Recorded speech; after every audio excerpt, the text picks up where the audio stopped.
Hey, welcome to Aircraft Adventures. I'm Liam Locke, and this is the Microsoft Flight Simulator 2020, the new simulator, or the updated simulator from Microsoft and Asobo, and it is awesome in some regards and not so awesome in other regards. And I'm going to tell you a little bit about my experience. It's been a little while. I didn't create a video right out of the gate. I did have the flight simulator on day one. And I will tell you from my first experience in it, I got in a general aviation aircraft, took off from a local regional airport, was able to land navigate my way from the aircraft to my home, to my place of work. And I'm sorry, but no flight simulator has ever done that out of the box. And that was just an amazing experience, and I did love it.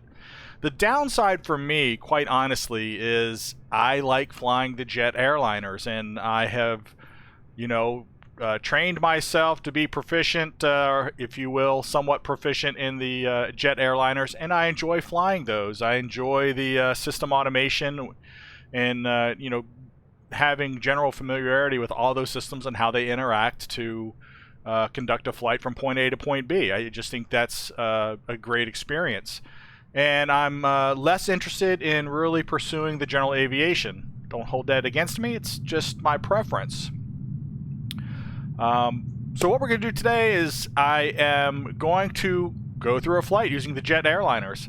As I said, I was somewhat disappointed with Flight Simulator when I tried out the jet airliners for the first time because you get a little spoiled. I've flown FSX and I've flown the payware aircraft from PMDG and Aerosoft, and it's just not the same. You get accustomed to that level of modeling and detail inside the jet aircraft, and you expect that, right? I want to interact with all those systems, all that time and effort that I put into learning those systems. I want to continue to leverage that knowledge and experience.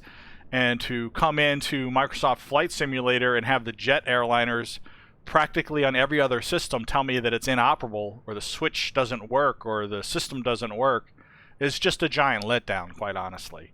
But that doesn't take anything away from the flight simulator itself. There's huge potential. I know that.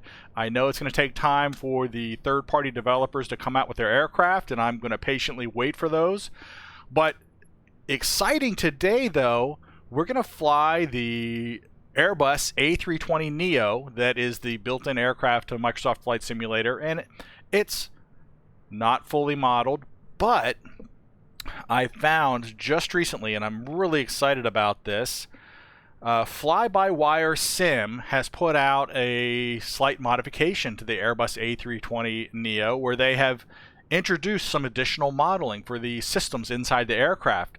So it's bringing it closer to what I expect and what I want from the aircraft, closer than it was out of the box. So I am excited today to just kind of walk through this flight. We got a simple flight. If you haven't recognized already, we are sitting here in Miami International Airport, KMIA. And today we're going to take a short flight in the Airbus from Miami to Key West International Airport. Fairly short, but I wanted to show off not only the Airbus, these additional systems, this airport right here. This is the add-on airport package. I don't know who put this out. I really should know that.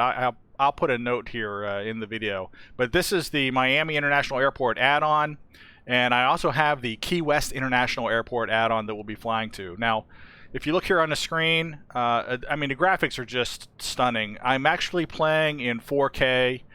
You won't see that in this recorded video because I do kind of downscale it to standard HD, but 4K display. The aircraft that we're flying today is sitting right back here, and I'm also flying with the additional liveries, so not the generic Airbus livery that comes with Microsoft Flight Simulator, but it's Klink's Megapack I've added on. So we are actually flying in a Delta branded aircraft, and if we go to our gate here we are. Yes, the Delta Airbus A320neo. We are at the gate on board the aircraft. Couple things that kind of bother me that I'd just like to point out to you is we're in aircraft, no systems are started, right? So if we look actually inside, here we are inside the aircraft, everything's turned off, nothing's powered up. Overhead control, you can see the battery's not armed, but let me just point out some things that are a little bit annoying, right? So right now, I've got battery indications illuminated. I don't think those are supposed to be on. I think I actually need to turn on the batteries before this actually displays to show me the voltage in the battery. Also, the external power, right? It shows external power is available, but if we look outside the aircraft, I don't have any external power connected. The gate's not, the jetway's not connected to the aircraft. Here is the ground power unit. The GPU is not connected to the aircraft, yet I have this available indication in the cockpit. Also, you know, technically, if I'm on board the aircraft, how did I get on the aircraft, right? Doors closed, there's no stairwell up. And this is a petty thing, I get it, but, you know, I kind of like to simulate as much realism as possible in this experience. So ideally the jetway would already be connected and the door would be open. So let's say I want to do that first thing out of the gate. I can go back into the aircraft and you know, with everything being turned off, if I try to bring up ground services, I'll bring up ATC. Look, radio's off. Electrical system must be turned on in order to use the radio. That makes perfect sense. How do I connect the jetway? So obviously I need to turn the aircraft on. It's pretty straightforward, but just a pet peeve. The jetway should really be connected, or I should be able to control the jetway without having to go through ATC. I'm not really a fan of the dialogue that goes back and forth between ATC when you're requesting services. You know, that's probably the realism of it, but it becomes a little bit old after a while, after hearing it for a few times. So first things first, let's get started with this flight today. Let's go up and we'll hit our batteries. Now systems start to come to life. The fly-by-wire sim add-on, they have done a great job of modeling additional systems. One of the things that I really was annoyed about when I first turned on power to the aircraft is all of these screens, right? The ECAM, the PFD, the navigation display, all of them would illuminate full brightness, be ready to go. The ADIR system would already be enabled and in nav.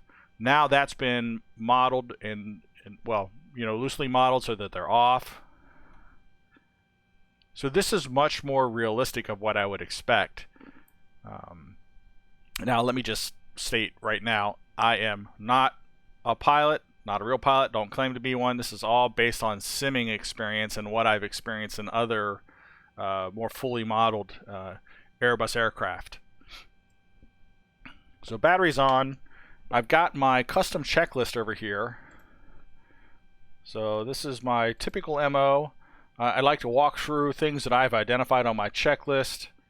So we need to just make sure some systems are not active yet. We'll take a quick look here at. So engines are off, normal. Take a look at the landing gear. Landing gear is down. No issues there. Wipers are off. I probably should have done that before I actually turned on the battery so we don't drain the batteries extra fast. The batteries are on. Now with the batteries on, if we look down at the center, the pedestal, we can see that the radio is powered on, and now I can interact with ATC and request ground services. So we'll go ahead and get that taken care of. We'll tune ground. And we're going to request a jetway connection. Ground Delta 1032, could you please connect the jetway to the aircraft? Delta 1032, the jetway is going to be connected. Now another annoying thing when the jetway would connect is notice that the door will automatically open, which is good. I would expect that. I'd like to have control over opening and closing those doors, which I don't at this time. But you'd go back into the aircraft after connecting the jetway, and I would have a master warning, and the door would be in red, as if it had opened in flight or something. And I was like, why am I getting a master warning for the door being opened? I thought that was unusual, unexpected.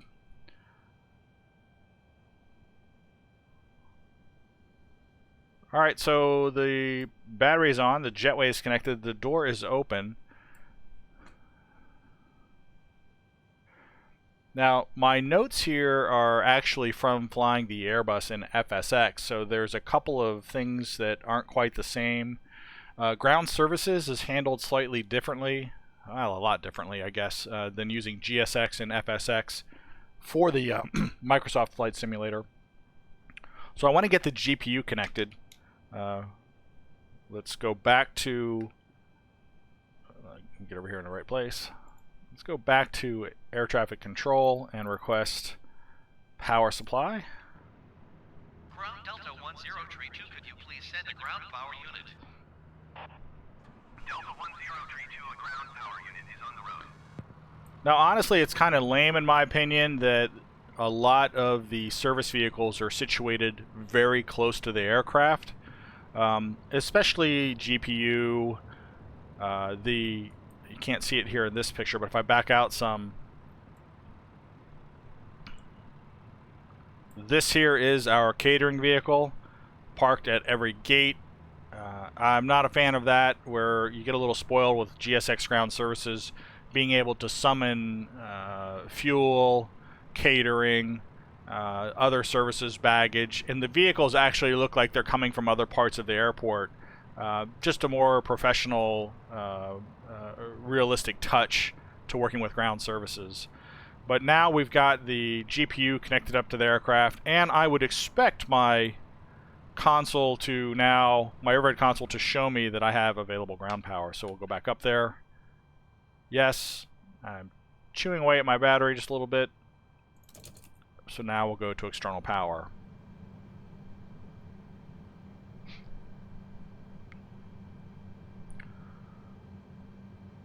So that's good. Next thing I would do would be get catering service rolling. So again, I'm not really a fan of what they've got set up currently, and I know that GSX is working on their ground services for the Microsoft Flight Simulator. I'll be first in line to purchase that when it becomes available, but let's take a look at what the Microsoft product does. So again, back to air traffic control, and we're going to call for catering. Ground Delta 1032, could you please send the catering truck? Delta 1032, the catering truck is on the road. So catering truck comes to life, right? Doors are all automatically controlled. The door is automatically opened on the aircraft. One thing that's a little bit annoying is the ground services vehicle moves really, really slowly. I mean, I get we don't want to run into the aircraft. I just think it's exaggerated slightly, and, you know, maybe I'm wrong, but it seems really painfully slow. It also does this funky slide. So when these ground services vehicles align with the aircraft, they do slide to the left, right? It's the cha-cha slide. Ah, so funny.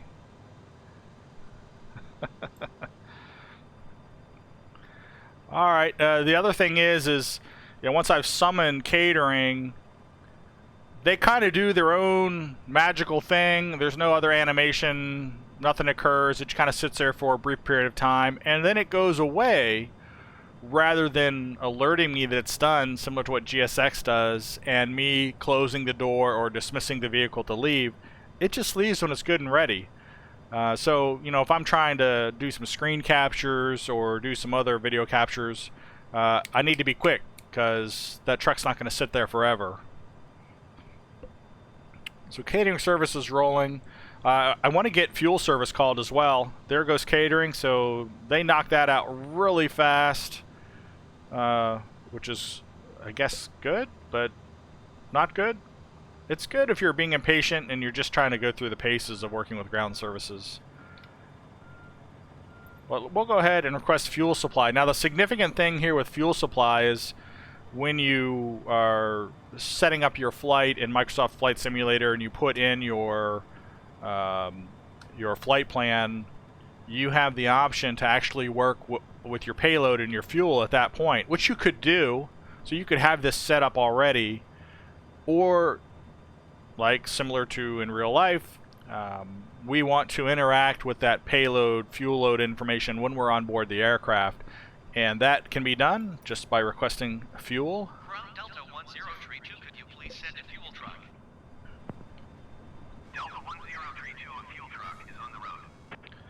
Now, Microsoft, Asobo, actually did this right, in my opinion, because notice there is no fuel truck sitting around the aircraft.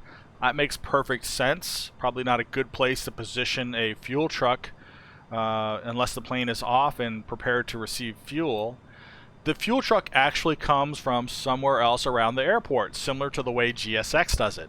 I like that. That's the way all of these ground service vehicles really should be set up. Now, I'll point out while we're waiting, I also am not a fan of all of the various equipment sitting around the gate because it gets in the way of our ground automation.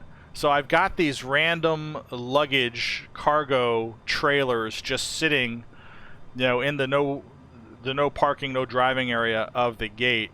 But unfortunately, my luggage train vehicle here, service vehicle, is parked right on top of them. So I wish there was a way to kind of turn those off and get rid of them as well. And although I didn't see it, if you had watched the catering truck actually back up and leave the plane, he drove over here on top of these and kind of pulled up beside them and parked.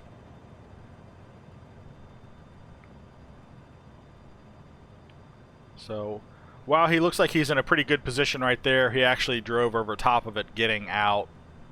Let's go back and look for that fuel truck. That fuel truck really should be on its way here soon.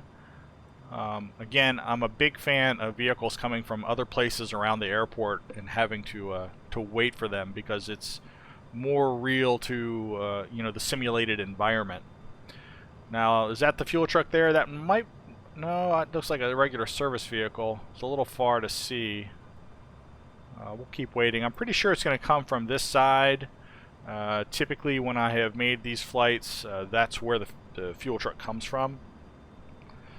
Looking ahead at my checklist, other things that are missing from our control of the aircraft that I'm accustomed to in not only FSX but also in X-Plane 11 is we don't have wheel chocks and we don't have traffic cones around the aircraft, so no way to simulate or turn on that external scenery element. We also don't have the ability to turn off the GPU truck that I have found. GSX gave us the ability to have a ground power connection that was both visible and not visible, especially if it got in the way of the animation of the catering truck, which here out of the gate with Microsoft Flight Simulator, the catering truck only comes to the rear door of the aircraft. There is no catering truck that comes to the front service door of the aircraft. So here comes our fuel truck, going a little bit slow. He looks like he's being hung up by this ground service vehicle. Is this probably a little pilot shuttle? But boy, he's going awfully slow and holding up my fuel truck. Impressive in the sense that traffic is slowing down delivery of my fuel. That's a nice animation touch, computer programming touch to what's going on. It's like they were fighting one another. That was weird, because now as soon as... the fuel truck clearly pissed off the guy in the van, and he was brake checking my fuel driver. Come on. Really? What's up with this? I guess the fuel truck was tailgating, and he was none too happy about it. So here comes the fuel truck. This is kind of odd that he, jets out to the right, comes right behind the gate, kind of lining up with the center line of the gate, before he makes his decision to go to the left side of the aircraft to put fuel in. So here he's going to come and get in position. Now let's see. Watch once again. Watch once again for the cha-cha slide. They all want to slide when they're getting their final alignment with the aircraft.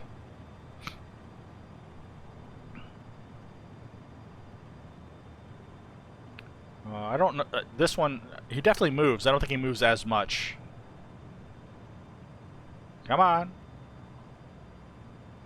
And again, the slow movement and alignment to the aircraft. Very, very slow.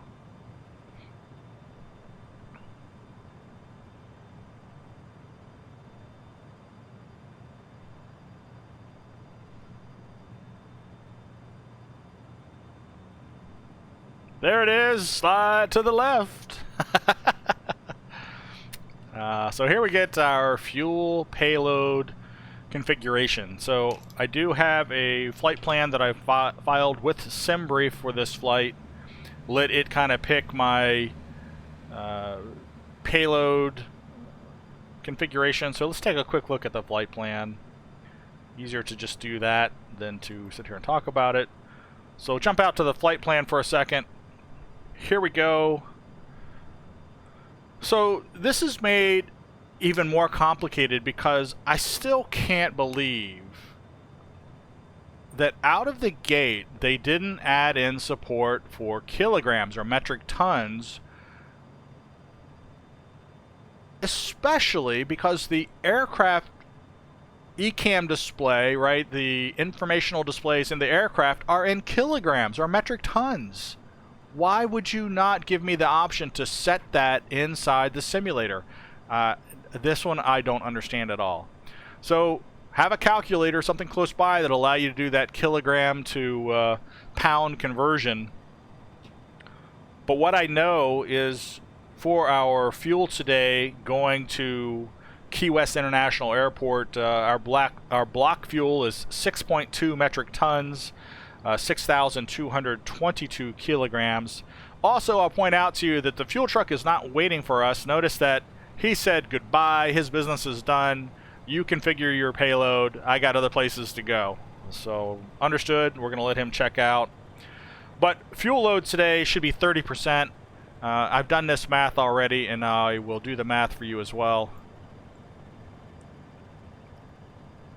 30%. Okay, so that backs us down to a fuel of 14,070 pounds.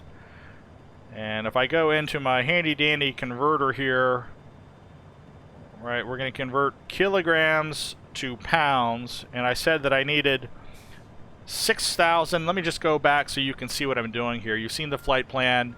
You've seen my block fuel down here at 622. Let's go back to the main display.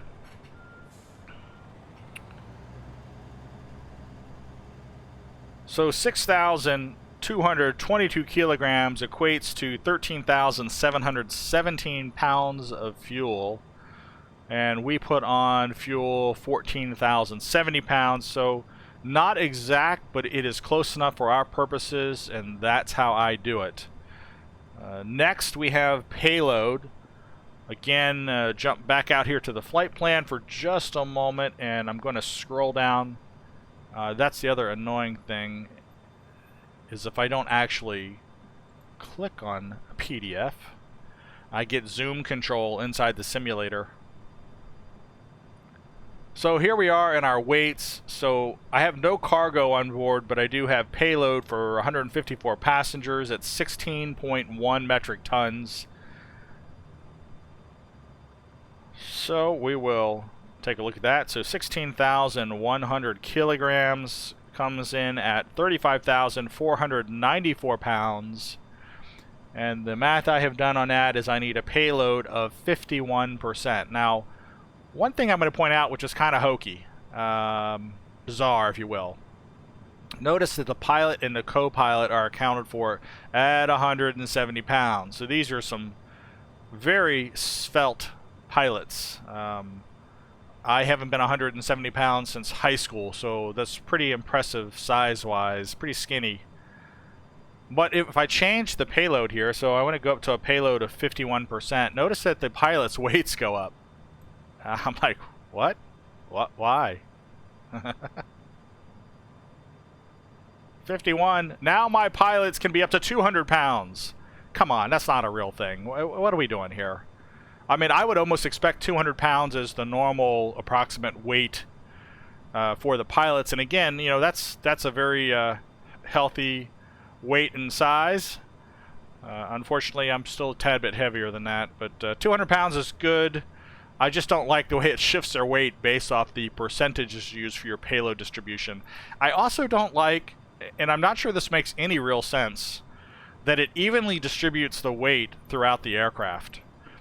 And if you look at my center of gravity is way here to the front. Not really where I want it to be. Ideally, I think I want it to be between you know, these two lines here. So I do, at this point, once I've got the weight close to what I want, and let me just touch on that first. So look down here at payload. Payload, 35,544 pounds, and we said that my payload is 16.1 metric tons, which translates to 35,494 pounds, so pretty darn close.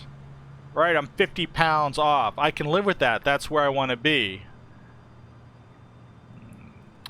But I am going to shift the weight here just a little bit. I'm going to do this in the simplest way possible. Right, I'm just going to drop off 1,000 pounds from the front of the aircraft and shift it to the back of the aircraft. Right, now, does this make sense? This makes sense to me. I'm not a pilot, not in the real world. But and I don't have all these acronyms memorized, but I know that I need to be more balanced. My center of gravity now at 21.25%. I know the MIC. I'm forgetting what the MIC stands for, but I think that's a better arrangement. So that's what I'm going with. The other thing that's off here is I don't have a zero fuel weight reference. What I have is I do have my takeoff weight. Or actually, I have my total weight right now at 140,000 pounds. My zero fuel weight... Oh, you know, that whole time I'm on flight plan, I'm sorry about that. Let me just go back here to main. I have... So empty weight at 90,400. This doesn't seem to align with what the actual empty weight is of the... Airbus A320neo that I was able to find. But my zero fuel weight expectation from the flight plan is 59,846. My takeoff weight is 65,868 kilograms. If we take a look, just do the math on that real quick. I am sitting at a current total weight of 140,014. Let's clear that.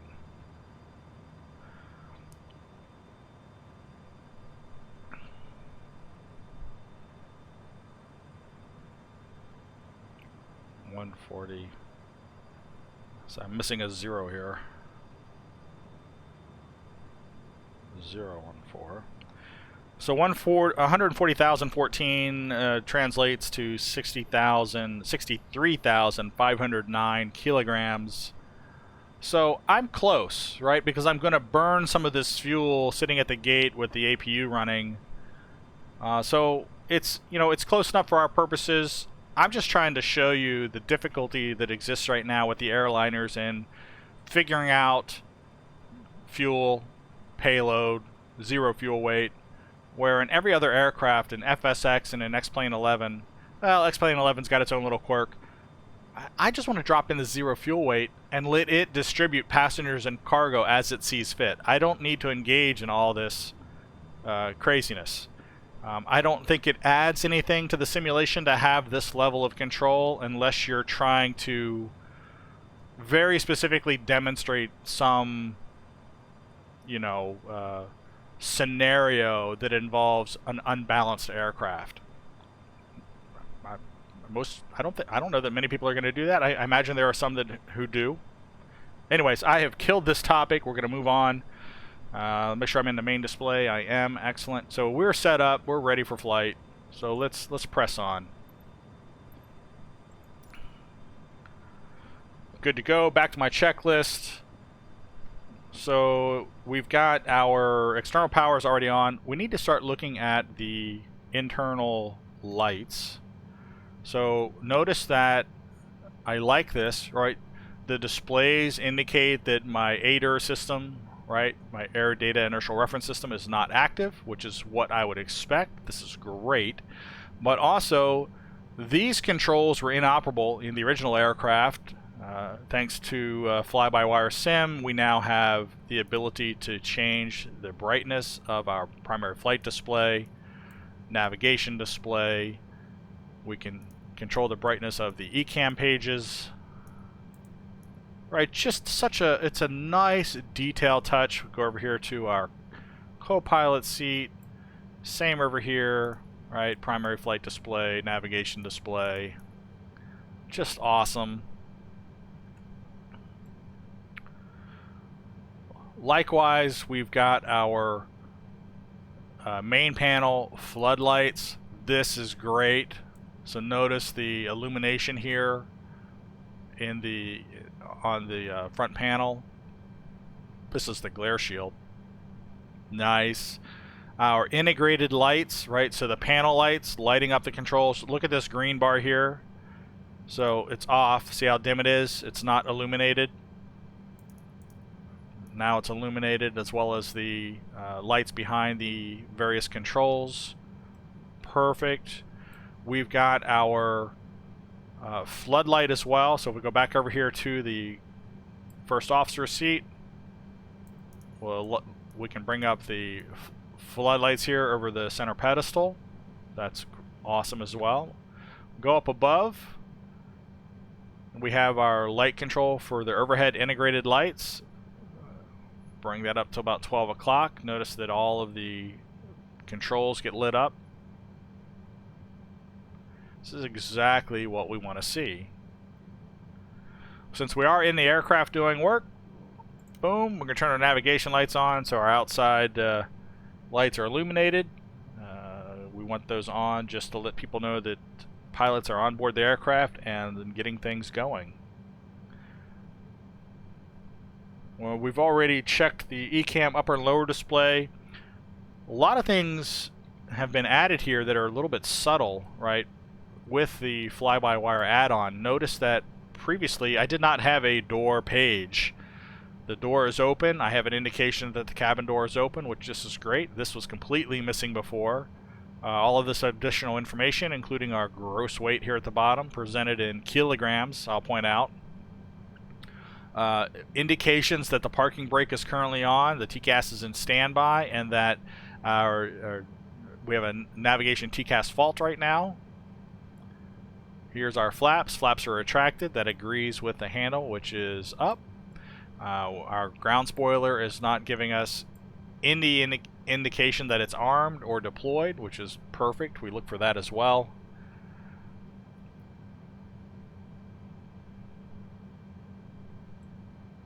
Now there's a lot. This was annoying. So in the original Airbus A320neo, before this add-on, most of these ECAM selection buttons were inoperable. You couldn't do anything with it. So now we've got engine, which we had before, bleed pressure, which we didn't have before. So this is a nice additional touch. Unfortunately, the fly-by-wire folks are still, I think, working on updates to this. I don't have pressure, right? The pressurization, or I should say, yeah, the air pressure in the aircraft displayed at all. But the button's active, right? I don't get inoperable. Electrical system, I don't have any electrical display right now. Hydraulic, no hydraulic display, but the buttons are active. Fuel, yes, this is good. And this is correct as well. APU, this didn't exist before, which this is great. And we'll take a closer look at this when we start up the APU. Conditioning, I'm disappointed that this is not in place because clearly that they have modeled the air condition controls, right? They're all in the cold position and they are adjustable, which is good. We'll go ahead and put those up to center. I would like to see those active, but I've got no display. Door we've seen. Wheel, this didn't exist before, so now we've got wheel indicators, brakes, whether they're deployed or not. And really, of all things not to include in the original Airbus A320 was the flight controls, right? I had to do an external flight control check, which obviously a pilot can't do in real life, to make sure that rudder, ailerons, and elevators are all in good shape and operational. But now I have this page. Now, I actually haven't tested this yet, so I'm hoping this page is active, but at least it's the start, right? So we've got the template in place.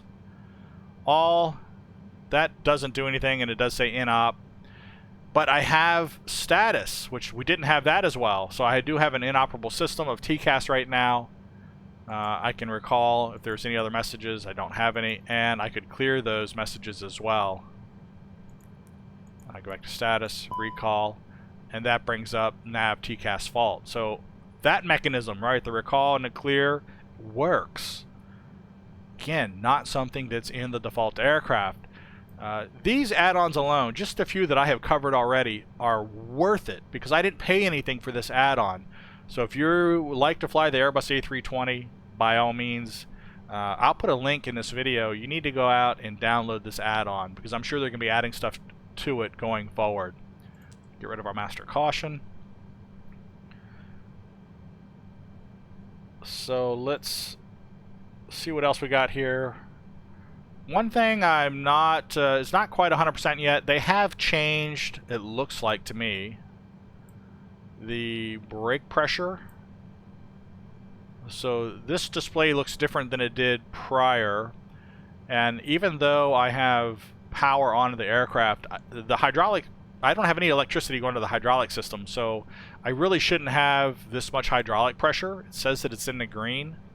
And if I was to work with, at least in my experience with other aircraft, the parking brakes, I'm trying to get it so you can see both here. So I zoom out just a, here's the parking brake down here. If I turn the parking brake off, notice that brake pressure goes down to 0. But this is a very jumpy, static movement. Brake pressure's up, brake pressure's down. Really, I should be losing brake pressure in the hydraulic system right now. It should go down to there basically is no pressure, and that the parking brake basically wouldn't do anything unless I charged it. And what I'm accustomed to doing in that regard is if I had low pressure in the hydraulic system, I would go up to the airfed console and I would turn on the electric pump. Unfortunately, it is still inoperable and you can't work with it. So not a real thing, nothing you need to be concerned about. So hydraulic pressure is just good to go, period. And to further demonstrate my annoyance with that system and the lack of realism is no hydraulic pressure, right? No engine, no electric hydraulic pressure. If I go outside the aircraft, take a look at this, right? I can operate my flight controls, right? Ailerons left, aileron right, rudder control, rudder's operational, elevators fully operational, no issue. Even worse, I can do my what's the control? Do I have a control for that? I want to demonstrate the spoilers. Right, even the spoilers are fully operational. So spoilers, go back out and look. Spoilers are operational, yet I have no hydraulic pressure or the hydraulic system is not operational right now. So that's a bit disappointing as well. Likewise, I'm sure the flaps even work as well. Oh, really? Hold on. The flaps don't work. Get out of here. Oh yeah, the flaps show fully deployed, but they didn't do anything. Alright.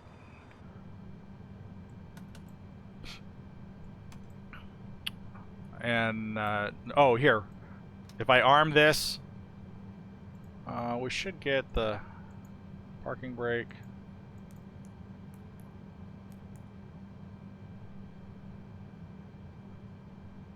Oh, that's interesting. So I should get an indication up here, and I did previously when I looked at this, that the spoiler is armed.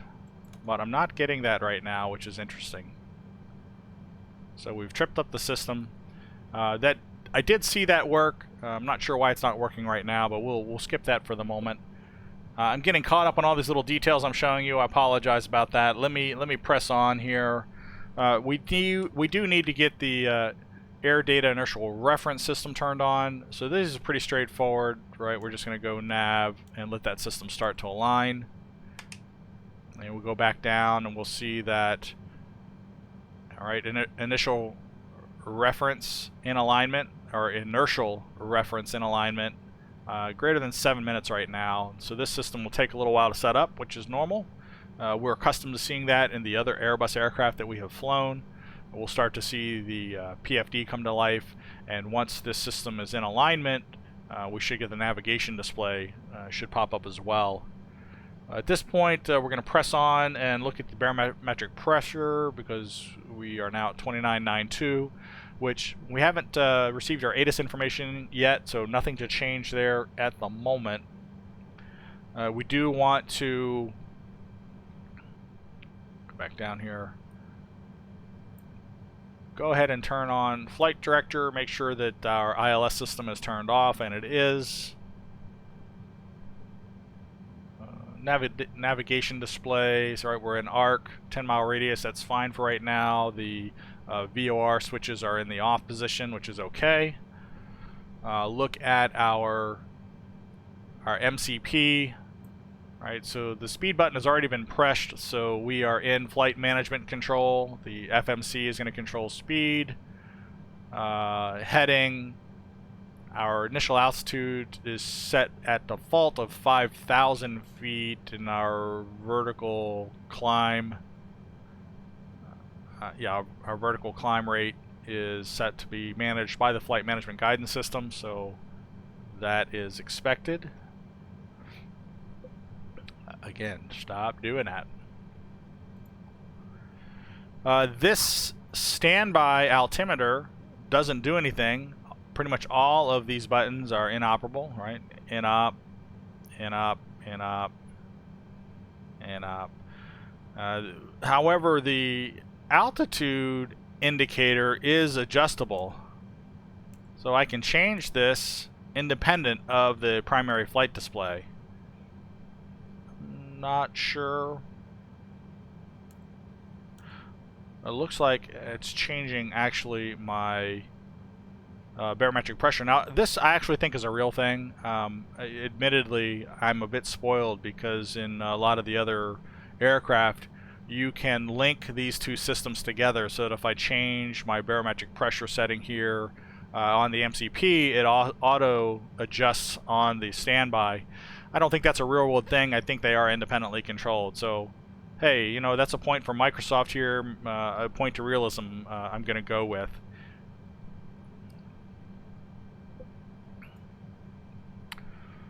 Alright, parking brake is currently on, yes. We don't have any additional lights we needed to turn on at this point. Now, here was something that I thought was really ridiculous. So you're in the Airbus, right? Of all the things that you're not going to model out of the gate, it's the seatbelts, because in the default Airbus A320, the seatbelt button doesn't work, no smoking doesn't work, emergency lights don't work, none of this stuff works. I just like, alright, I don't get the satisfaction of hearing the chime when I go, ding, put on your seatbelts, or even the no smoking, which is not so much a thing anymore. Nice that the fly-by-wire sim has added these features as well, because it's such a stupid thing, but you know, it's an important thing and something that I just want to do. I want to click it. It's in my checklist, for God's sakes. Alright. I think I need more coffee.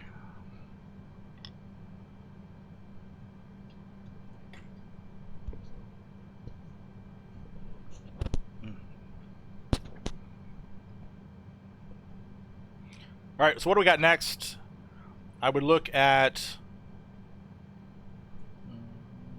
fuel pumps. Getting ahead of myself. So no smoking. Oh, right. No smoking is on. Yes. Emergency lights. Armed. Good to go. Nothing else needs to be set here right now. At this point, we could go and turn on our fuel pumps. So we'll activate those. Now just point out, right, the display down here for fuel is tracking fuel pump activation, which is good. So I got the first 3 turned on. I got the other 3 turned off. Excellent. We'll finish that up. And with the fuel pumps active, we'll go ahead and get the APU started. Now another thing Before I do that, I wanted to go back here and show, typically I would run the block time, just kind of track how long I've been running the APU and how long I'm sitting at the gate getting everything started. But that's inoperable, can't do that. Even the chronometer did not work in the default aircraft, and I think fly-by-wire sim, once again, comes through with an update and gives us a working chronometer. Chronometer.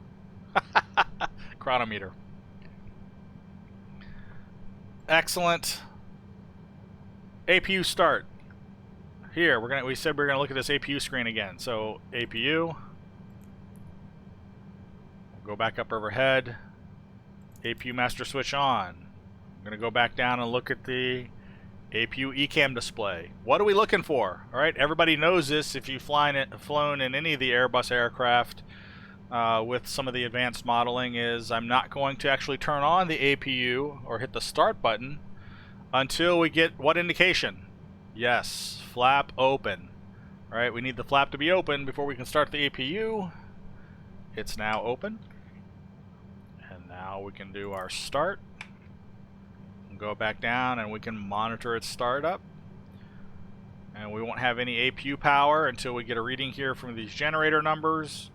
Watch our rotation and our exhaust gas temperature spike up and then come back down. We can go outside, and we do have nice sound effects of the APU starting up, but we don't have any heat displayed from the tail cone indicating all that exhaust gas temperature release. We get it from the jet engines of the aircraft, but we don't get it from the tail of the aircraft. That's a detail that X-Plane 11 introduced for me that I thought was a nice touch.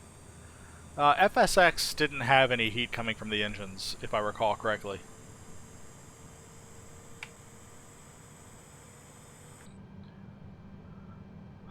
So exhaust gas temperature is starting to come back down. We're still spooling up the APU. No power yet.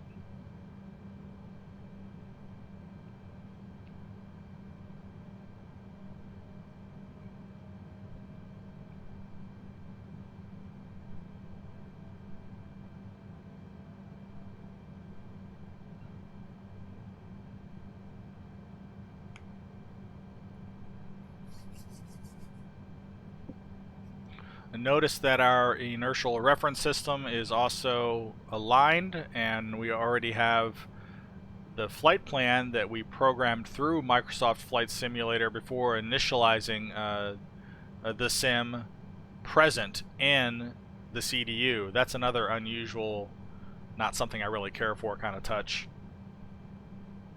Alright, we do have power. Notice APU generator indicates power. It is available. We do have bleed pressure indicated coming from the APU. So we'll activate our APU bleed. And now we can turn off external power, and we're going to run off the APU power. Some interesting internal sound effects of the APU bleed pressure, basically spooling up.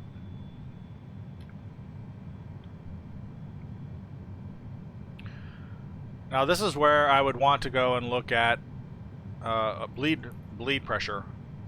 And this is not complete yet because I should have APU bleed pressure, but I don't have anything indicated. Not sure why that is. The pack flow is normal. I don't have any ability to interact with the pack 1, pack 2 buttons. So this all seems to be inoperable. So it looks like that modeling is incomplete. It's definitely incomplete in the default aircraft, and hopefully this is in the works with the fly-by-wire sim.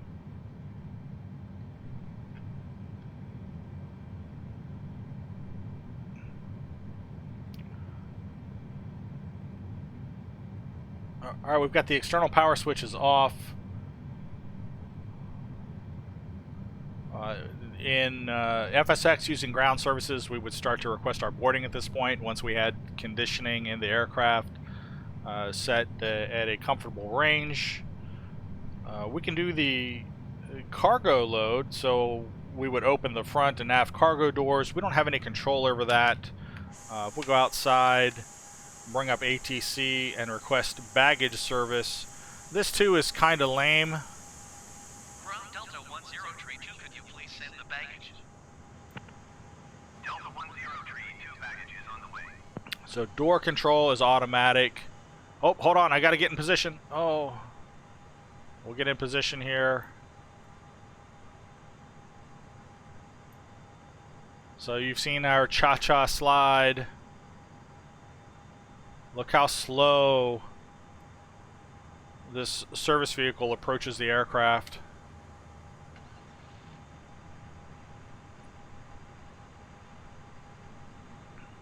Not quite aligned. We're going to go through the fuselage here.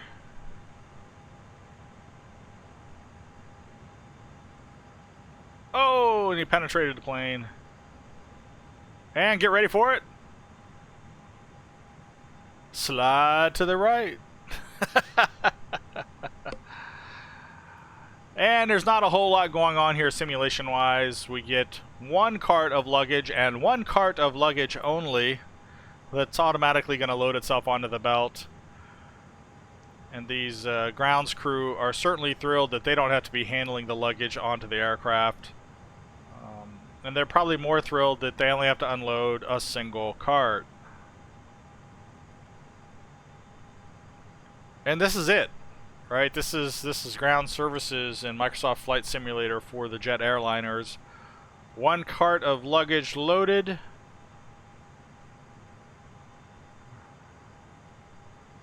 There you go, mission accomplished. We say goodbye to the luggage train there. No more luggage for you.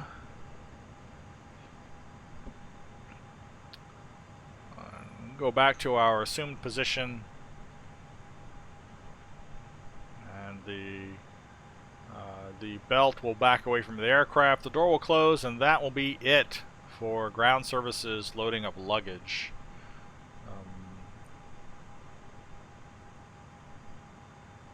So we are going to assume that passengers have already started boarding and that they have boarded. Cargo is loaded. We want to go ahead and disconnect external power. We can do that through ground air traffic control. So power supply end. Delta 1032, I am done with power.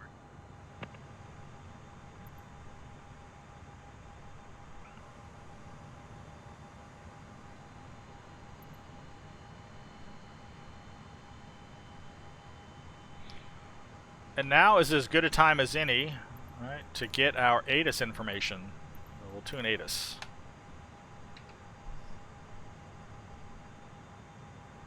Miami Airport information, Sierra 13000, 1276 at 7. Visibility 7. Sky condition, few clouds at 1,100 feet. Temperature 15. Dew point 13. Altimeter 29.902. Visual runway 26 right, ILS runway 26 left, and ILS runway 27 in use. Landing and departing runway 26 right, runway 26 left, and runway 27. DSR aircraft, say direction of flight.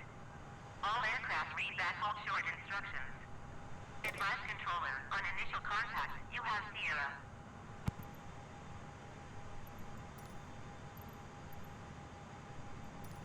Miami Airport information, Tango 13000, 1276 at 7. Visibility 7. Sky condition, few clouds at 1,100 feet. Temperature 15.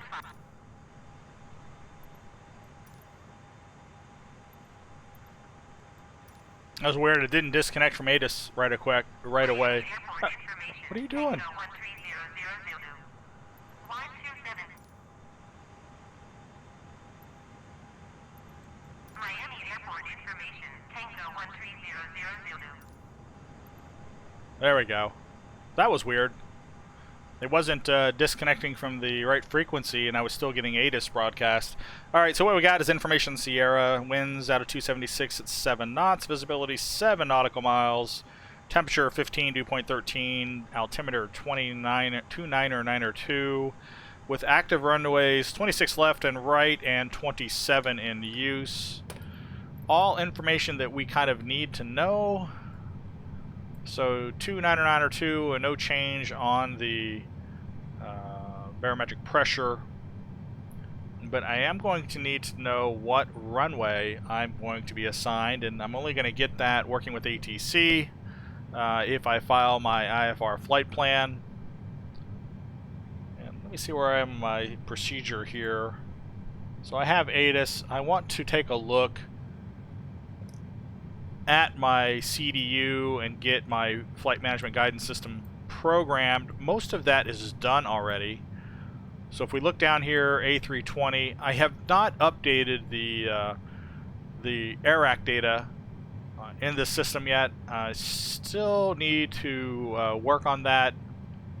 Thought I had done that, but apparently it's not up to date. Not a big deal. We're going to go to initialization. This has all been set up for us based off what we put in Microsoft Flight Simulator's navigation flight planning.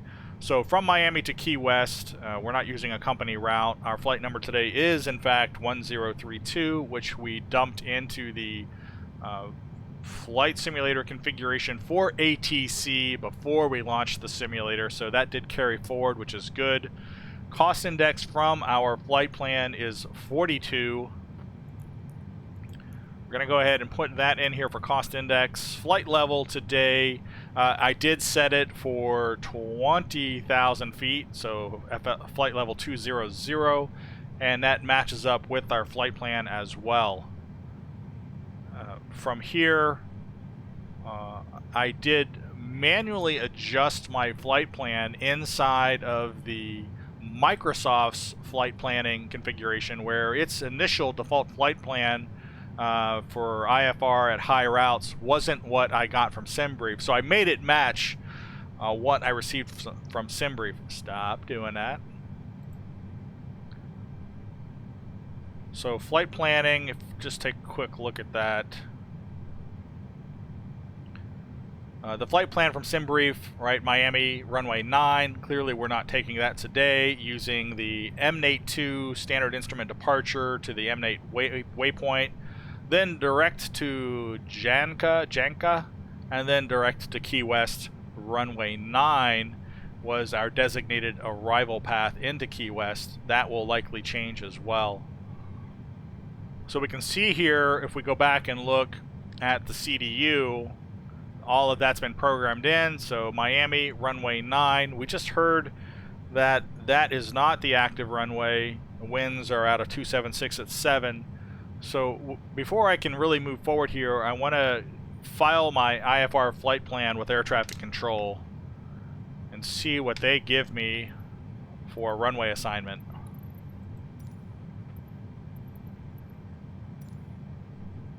Ground Delta 10 tree 2IFR to Key West, ready to copy. Delta 10 tree 2 is cleared to Kilo Echo Yankee Whiskey Echo Sierra Tango India November Tango Lima Airport as filed. What? Take off runway 27 climb and maintain 9,000 feet. Departure frequency is 125.75 squawk 0575.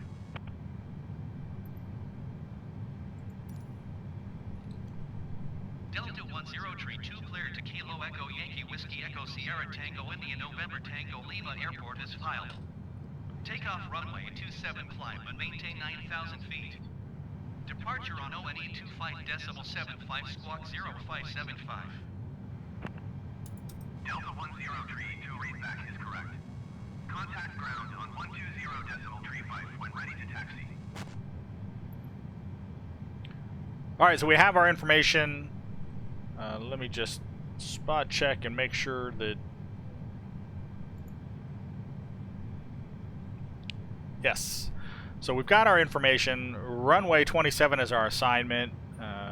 Takeoff, flight level 90, so 9,000 feet on departure.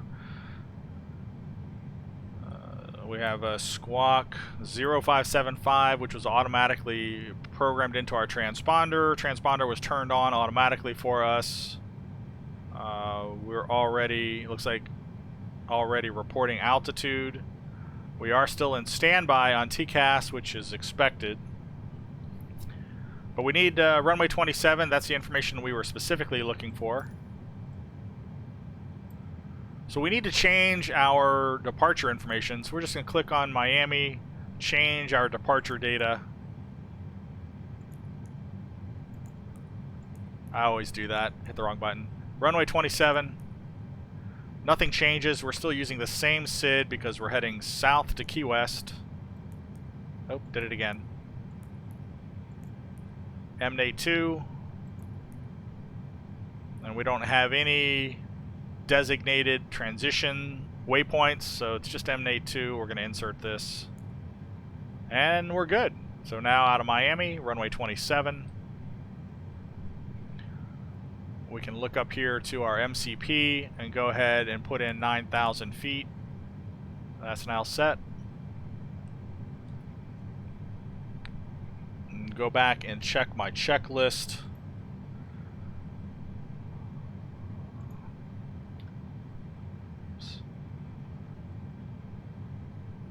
We'll look at...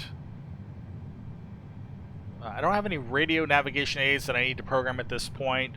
I do need to go back to the init page 2. We have taxi information, 0 fuel weight. This has all been programmed automatically. This is a problem, right? This is our block fuel weight. This is not accurate. Go back here and look at fuel, where we're at 6.3 metric tons is our block fuel. This is as 10.6. It's like this is not connected or something. I would expect that to be accurate. So we'll put in 6.3 block fuel.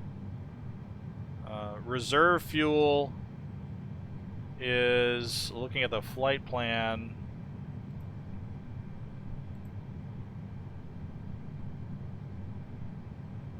reserve fuel is going to be 3.5 metric tons. Yeah, right, wrong, or indifferent. I put on additional 60 minutes worth of fuel for this flight.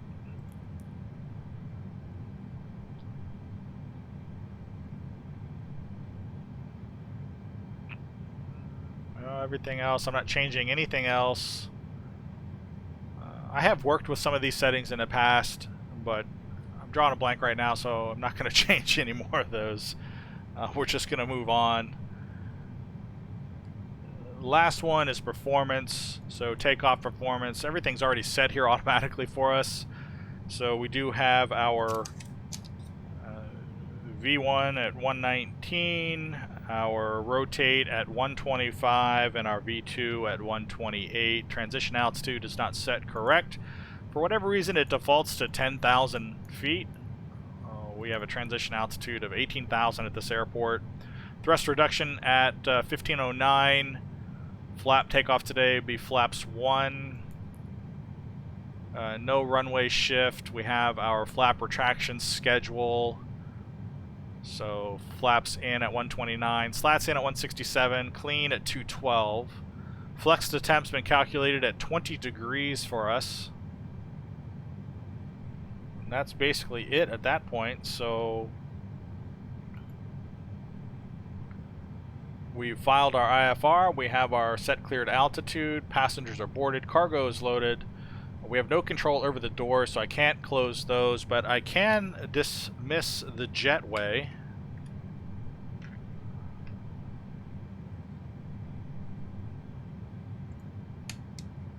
We'll go back up here. Oh, wrong one. Air traffic control, ground services.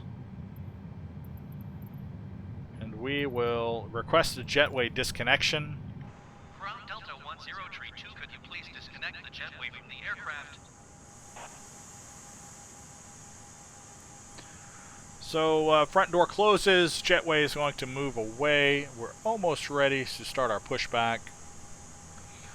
We need to get our bearings, so we're going to runway 27. And we're going to bring up Navigraph, which I highly recommend this application if you don't have it. I was reluctant to spend the money, but probably some of the best money spent having this little handy utility.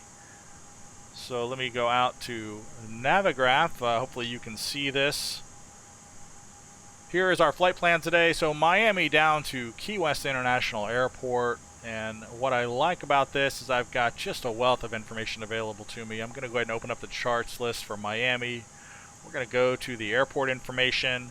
We're going to activate our little indicator. Where are we? Hey, there we are. We are at gate, I believe it's 26. Let me go back here for a second. Oh, D46, D46, D46, and runway 27 is going to be opposite side of the airport, so we're going to be driving around the airport down here, taxiing to this runway, taking off on 27, which is a nice long runway. We certainly don't need all that length, but nice to have. So this helps us just plan. So we're going to get this obnoxious taxi guidance to make our way to the runway. Go back into the airplane.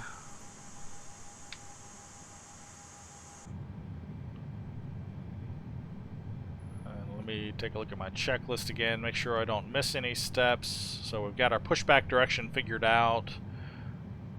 Windows and doors, nothing to do there. Thrust lever is in the idle position, and get rid of you. Right, wrong one. 2, yes. Thrust lever is in the idle position. Yes. Parking brake is currently set, and I'm just scanning the ECAM, get my confirmation display up here.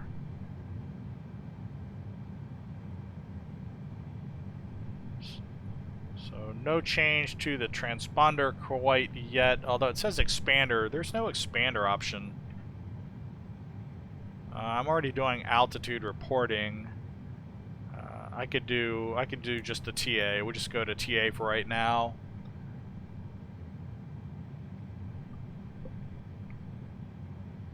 And before I get my taxi clearance, we would typically do our pushback at this point. So we're getting ready to start the engines and request pushback.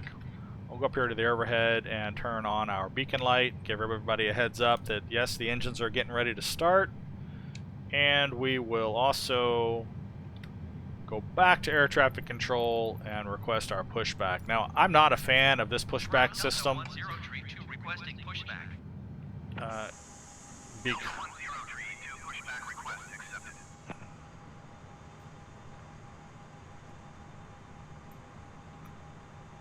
I'm not a fan of this pushback for a couple reasons. I like the control that the pushback feature inside of X-Plane 11, where you can actually lay it out in advance and they push you back in the direction that you have set. I just think that's a more robust, easier system to interact with. GSX is even a little easier, but not as advanced as I think what X-Plane 11 brings to the game as far as pushback goes. Also, notice this. No indication from the ground crew that you need to disable your parking brake. And if you don't disable your parking brake, your pushback is going to be painfully slow. And it's going to go. But you're going to be like, this is insane. Why is my pushback so slow? And it's because you haven't disengaged the parking brake. And as soon as you disengage parking brake, everything goes fairly normal. But you got to be prepared, right? Because it's going to go straight back unless I tell it to steer. So I want it to steer to the right. And you got to give it notice in advance. Requesting pushback TUD to steer the aircraft to the right. Delta 1032, your request has been transmitted to the operator. You've got to give it notice in advance because you got to wait for that obnoxious communication to take place before the tug operator does anything. So it's just a little bit cumbersome to work with. Not a giant fan. And then if you want to stop, it's the same thing, right? I only want him to go back and get me straight, but you need to tell him before you're straight. From Delta 1032 requesting the end of pushback. Delta 1032 request to end pushback received. Otherwise, he would just keep pushing you in a circle. So I'm back and straight. Looks pretty good. Let me get this off the screen. We should have been engaging startup of the engines at that point. APU is on. Let me just look up here. Right, all this is good. I don't have anything else. Beacon is on. Nothing else I need to do here. Go down to engine controls. We're going to go to ignition, engine 2. Monitor our startup of the engine.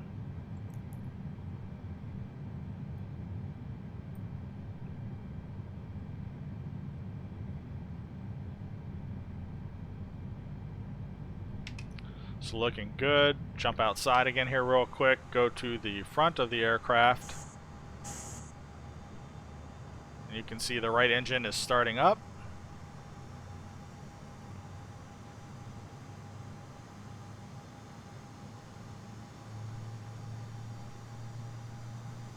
Go back inside.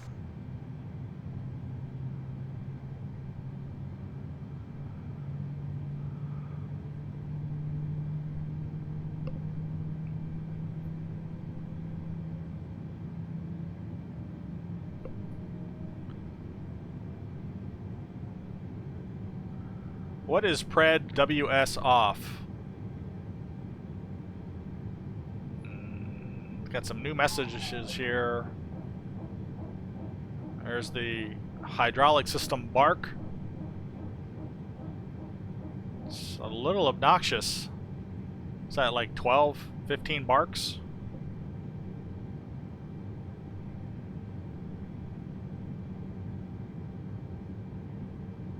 No change in the pressure indication for the hydraulic system. We don't have any hydraulic display available to us. So engine, was this about 2? All looks good. Good startup on engine 2. Go ahead and start up engine 1.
Alright, we have a good startup on engine 1.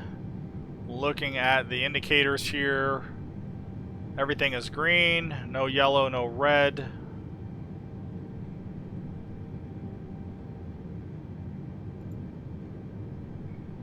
We want to get prepared for takeoff. So we're going to set our rejected takeoff max brake setting. Gonna get our ground spoilers armed. Might be a little hard to see that from that angle.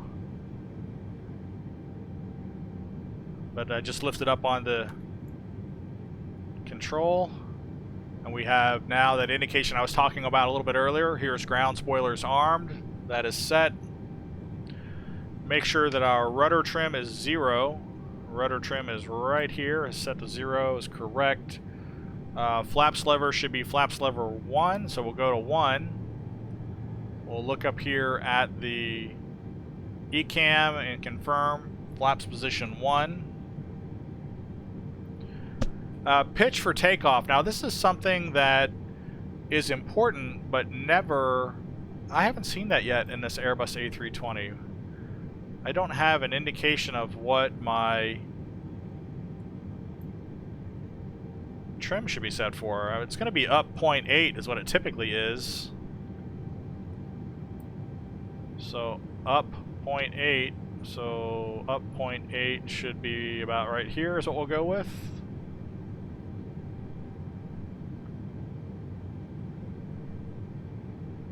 Now here, oh, look at this. So this is new as well. Fly-by-wire sim. I'm loving this update. So takeoff, auto brake max, good to go. Signs are on. Yes. Cabin check is pending. Not sure what that's for. I've seen this before. Spoilers armed, yes. Flaps to takeoff. Takeoff config test, and we got our takeoff config button. We are good to go. Takeoff config is normal. This cabin, is there a cabin control? So open. Can we lock this? So it looks like we can lock. Now, that's something new. Cabin check.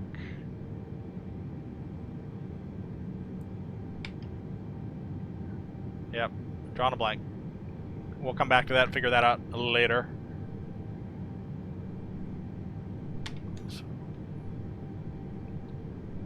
So ECAM door page should be good. That should be closed.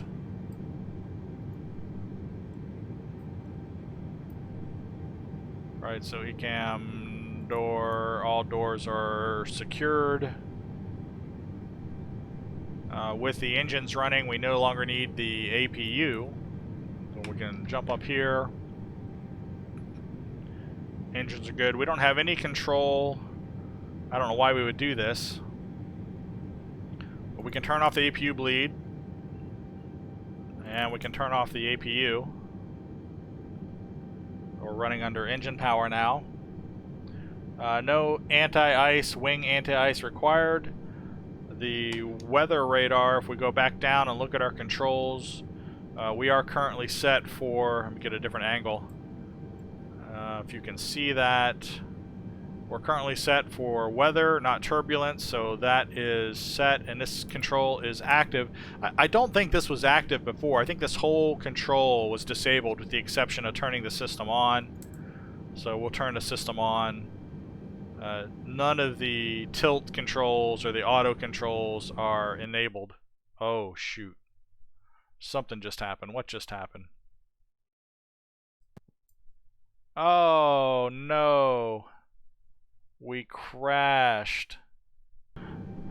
Alright, well, we're back after a crash to desktop in the Microsoft Flight Simulator 2020, which does happen on occasion, but that was unusual because all I really did as I was down interacting with the weather, and I was saying that this control in the original Airbus is completely inoperable. I don't think any of the buttons do anything other than the button here that turns the system on and off to system 1. I think that moves around, but beyond that nothing else works. And when I made that one change, coincidentally I crashed to desktop in the simulator, but we're back online right now. I believe I have everything back to where it was configured correctly. We do have some slightly different settings because of the new air traffic control IFR clearance.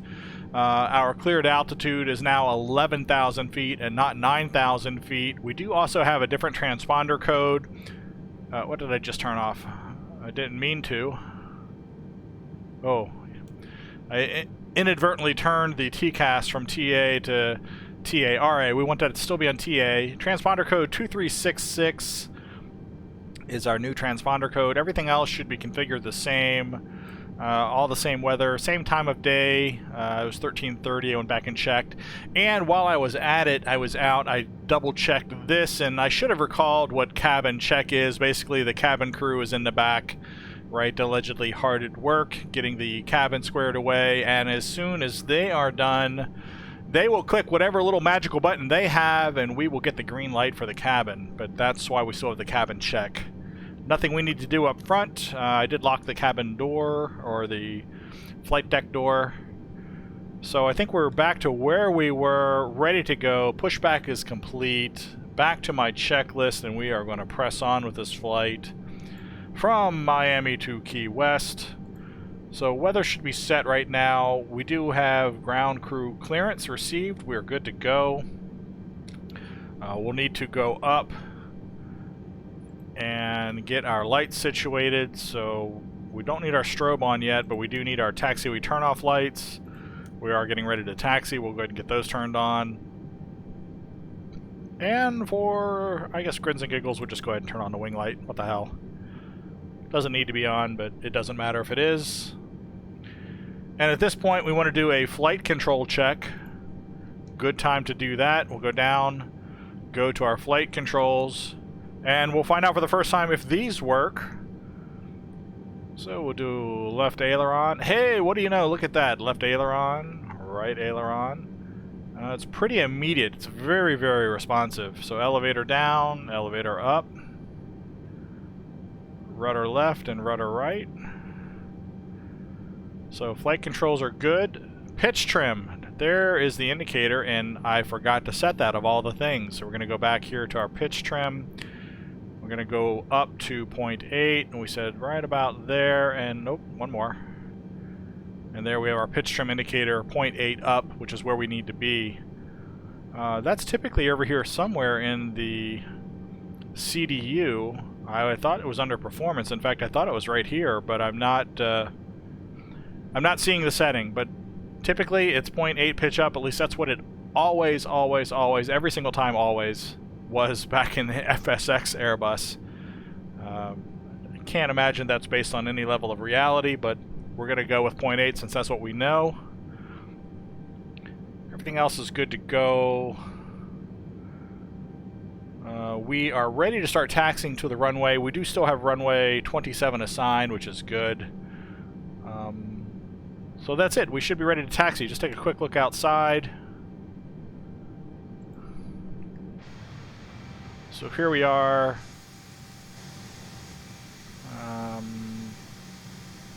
Hello. It's not cooperating. There we go. So you can see the lights are on, engines are started up. We are ready to start our taxi. And before we do that, I'm not ready. I have to ask for permission. Ground Delta 10 Tree 2 with Tango ready to taxi IFR. Delta 10 Tree 2 taxi to and hold short of runway 27 using taxiway 9 November 7 November 7 Mike November 5 November Whiskey Papa Quebec 8. Contact tower on O&E 2 Tree decimal 9 when ready.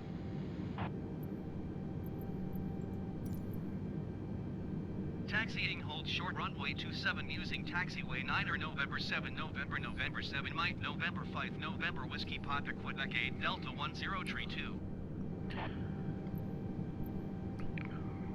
Right, and so I said we were going to get some obnoxious taxi guidance, which we did.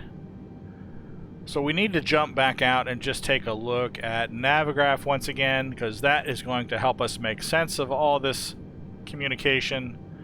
Let me get this here off the screen. And let's look at Navigraph. Pretty straightforward. We'll go to Navigraph. I should be able to see this here on my screen. So here we are. We backed out, pushed back to the right, put the nose to the right, I should say. So N7. So we have from 9, go up N7, taxiway M, if you can see this here. N7M, we're going to come around to W, NS, NW, basically W, so we're going to come down W, hop on to P, take P all the way down here to Q, and it said Q8. I don't have a Q8 indicated on this particular layout, but I do have a Q10, and we're going to basically get on the runway there at the far end of runway 27. That is our plan. So we're going to try and follow that as close as possible.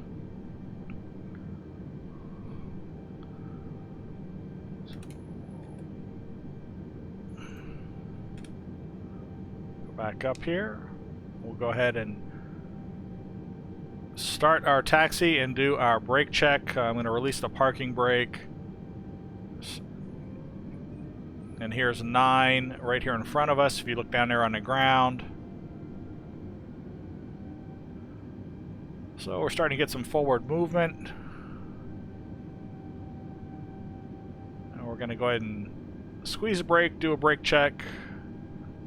Brakes are working, so we should be good to proceed.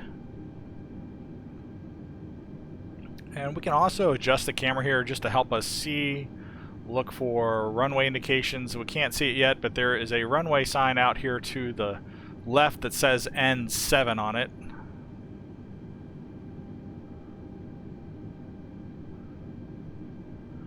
We want to try and keep our speed under 10 knots when making a corner, 20 knots when traveling straightaways. Still can't see that sign yet. Here it is, N7. You see the N7 in black? So that's where we're headed.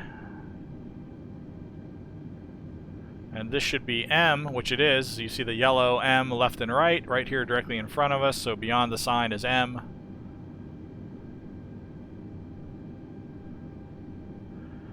Ground speed is 8, so we can go a little bit faster. We'll spool the engines up a little bit faster.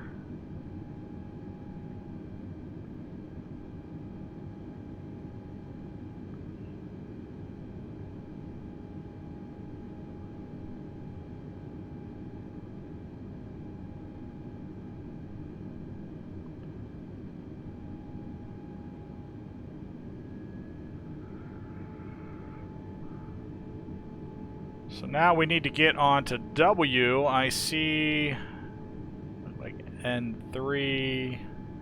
I'm going to look at this giant opening over here to the left. N5, looking at the taxiway signs to my left. W should be straight up ahead.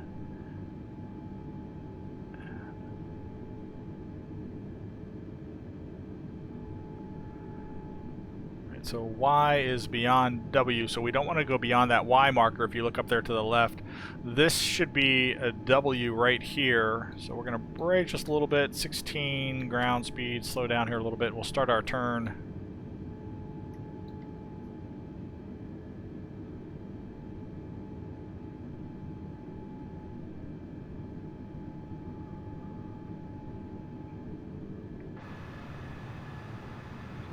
This here should be W. Get a little bit of a better angle.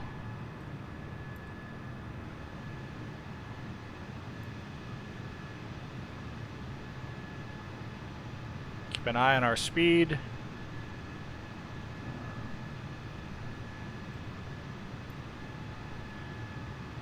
And if there's any doubt, you can always go back to Navigraph and check, right? So here's Navigraph. I can see the pink indicator. We are on W, so that looks good. Let's get back out here into the plane and check our speed.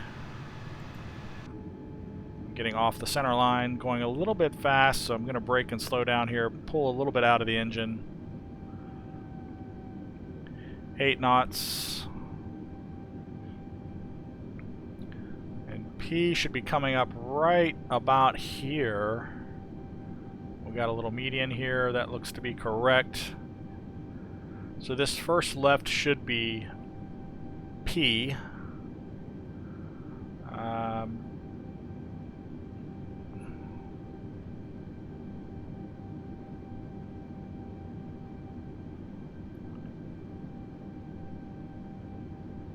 Yep, this is P. Excellent. Need to get on the center line. We're a little bit all over the place, trying to look at the signs. I think this Microsoft Flight Simulator does have the arrow indicators that you can activate if you want to use those to navigate around the airport.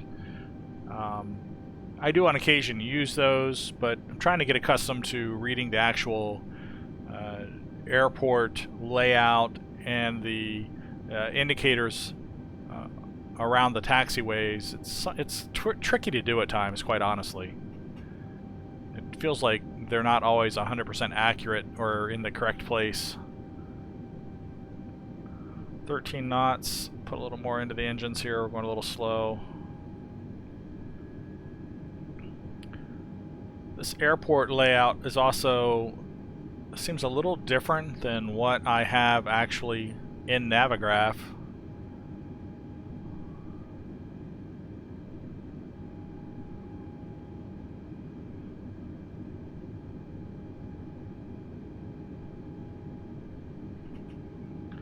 15 knots.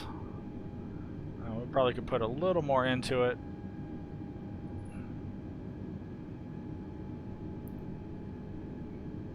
Making our way down to Q10, or what the air traffic controller called Q8,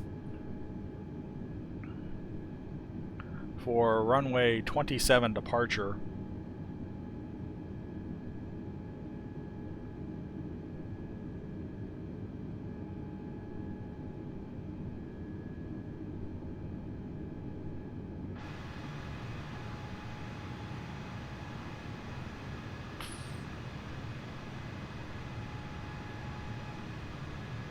There's is that runway 30 over there to our immediate right.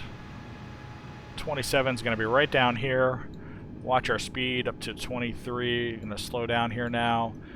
Do this little loop out, so we actually have two entryways here onto the runway. I'm not going to take the first one. I'm going to go down to this next one here.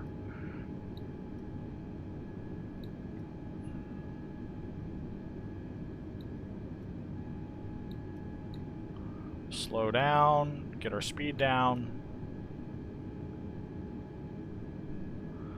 This should be Q10, 427. We're going to go ahead and come to a stop right here at the hold short line. We probably could go a little further forward, but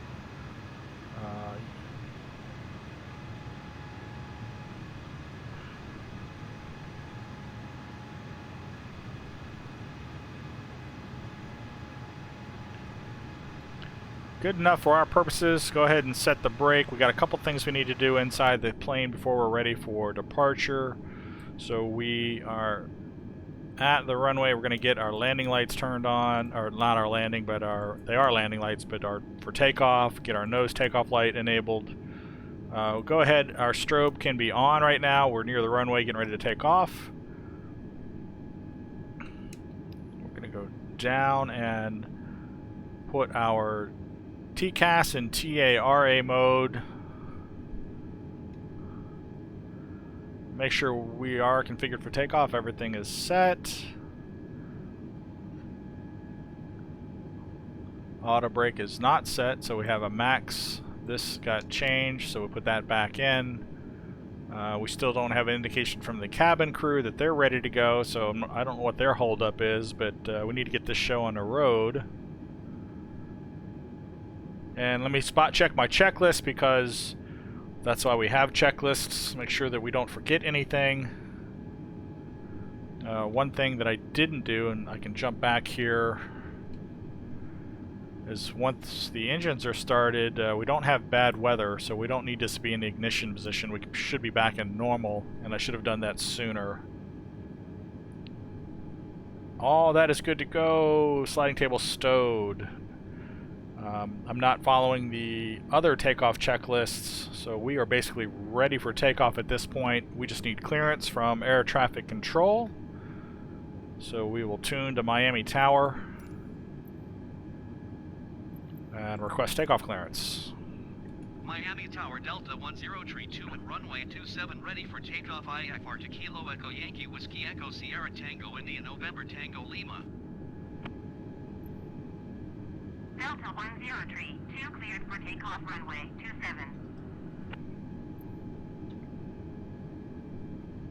Cleared for takeoff runway 27 Delta 1032.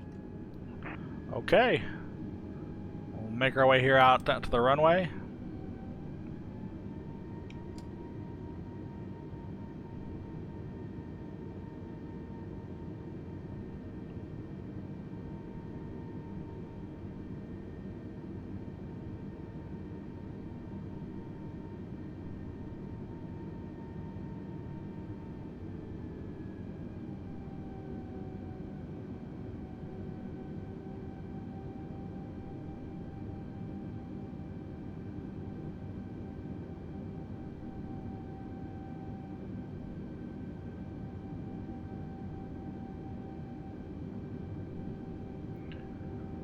We'll get out here into position.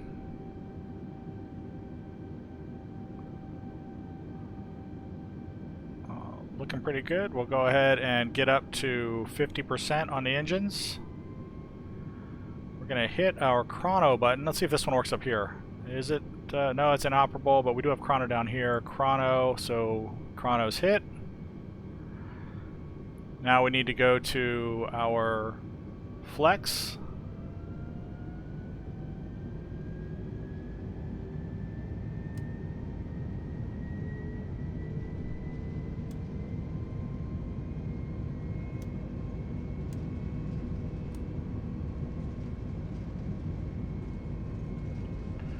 $125 is our rotate, so here is our rotate.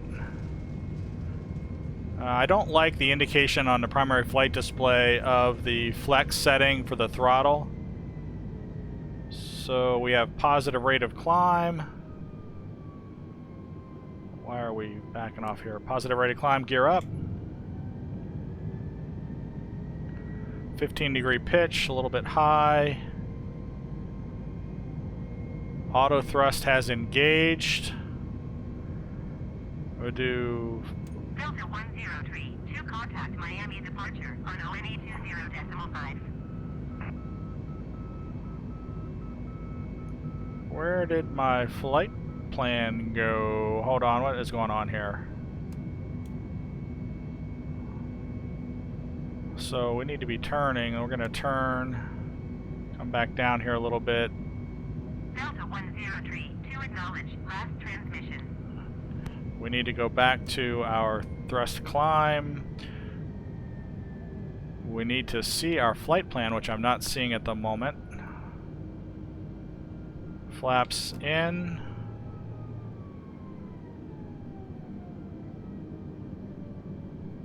We're supposed to climb to... I hear you. Trying to figure out what's going on with my flight plan here. 120.5 Delta 1032.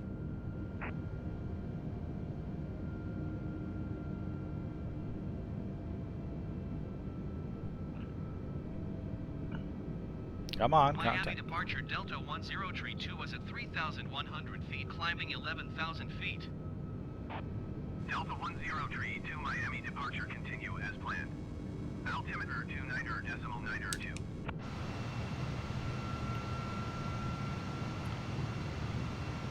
Miami departure Delta 1032 requesting vector to next waypoint. Delta 1032, turn right heading 110, proceed on course. Right 110, okay. Got that. We're coming about. So there's the flight plan again. So we took off, headed out straight. Oh, you know what I did? I got all set up and I didn't change my departure. 1032, did you copy? Turn right heading 110, proceed on course Delta 1032. What I didn't do is we had that crash to desktop, and I'm descending. Why am I descending? Let me fly the plane here for just 1 second. We had that crash to desktop, and I didn't change my runway departure in my pre-programmed flight plan, so it had us configured to be taking off from runway 9. Clearly, we did not do that. We are going to level out here, continue our climb. We're not going to make the waypoint we're on. I need to go down here and just tell this thing, flight plan, we're going to go to, I think it's VKZ. Oh, it's not going to let me do that. Let's get back up here and pay attention to what we're doing. We're still climbing. We're coming around too much. Continue our climb.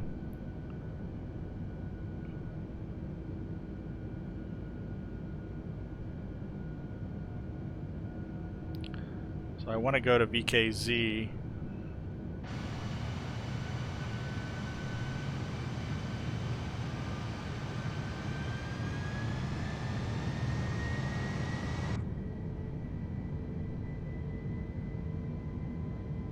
So we had a problem there with the flaps. I messed that up as well. A little rusty here. These things, it only takes one thing to really throw you off when you're departing if you don't have something configured correctly. 3,600, we need to be climbing to 11,000. So let's go autopilot here. See if we can get on to VKZ. Looks like that is set as the next waypoint. We should start to climb to 11,000 feet, continue our climb, which is good. Our speed looks fine, other than we're exceeding 250 knots below 10,000 feet, which we shouldn't be doing. That should, as we start the accelerated climb, that should come back down.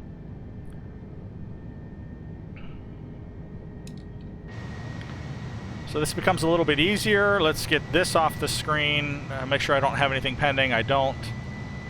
So now the clouds are beautiful in Flight Simulator 2020. And even more beautiful is the city. The buildings, the mapping, the roads are just outstanding. I had hoped to show a little bit more of this before we got so high. But job number one, we got to fly the plane. Just amazing. Contact Miami Center on 123.775.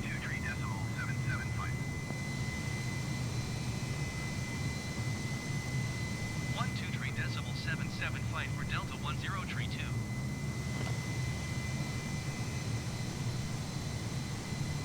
Miami Center Delta 1032 is climbing through 8,200 feet for 11,000 feet. Delta 103 to Miami Center. Continue to plan as planned. Altimeter 29.902. Looks good, so things are... We're getting a little bit back on track after messing up the flight plan there for our departure. We can zoom out a little bit. Some scattered clouds. Looks like that's what's being depicted here on the radar. That seems a bit aggressive. I'm not sure that that would be normal. I'm not used to seeing that in my other flight simulators when I fly. And also they're red too. That seems a bit much. So I'm not sure what that's all about. 11,000 feet is what we're climbing to. We are just about there. Speed has transitioned up, now above 10,000 feet. Transition altitude is 18,000, so we're still flying at 29902. Nothing to change there. Ground spoilers are still armed. And maintain flight level 200. And there's our guidance from air traffic control to climb to our, they say, cruising altitude, flight level 2200.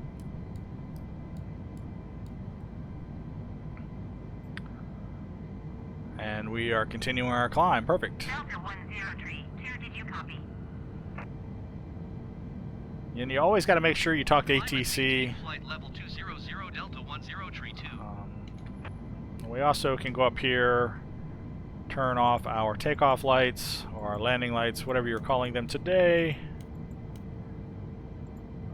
Landing gear is up. We don't need these on anymore. Runway turn-off lights off. Wing is on. Everything else is on. Strobe is on. That's perfect. Everything looks normal here. There is no auto position for seat belts, so we'll go ahead and turn the seat belts off right now above 10,000 feet.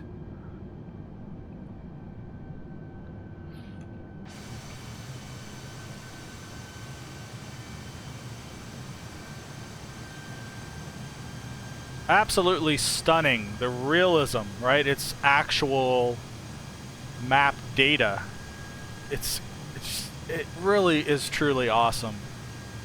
Even in an airliner flying at these altitudes, it's just such a welcome change.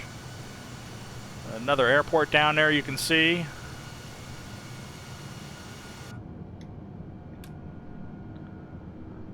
Spot check my checklist, see what else I have forgotten to do. We are still... No, we're not climbing anymore. Why are we not climbing anymore?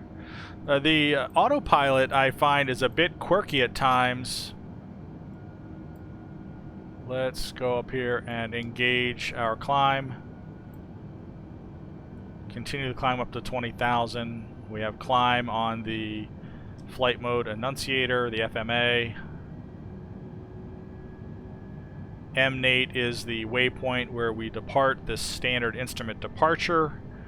And if you're If you have the Navigraph maps, which again I do recommend, you can look at that, or we can go to the MNATE. Let me just go out here to Navigraph, show chart overlay, and had I set it correctly, because again, remember I was on the 9 departure.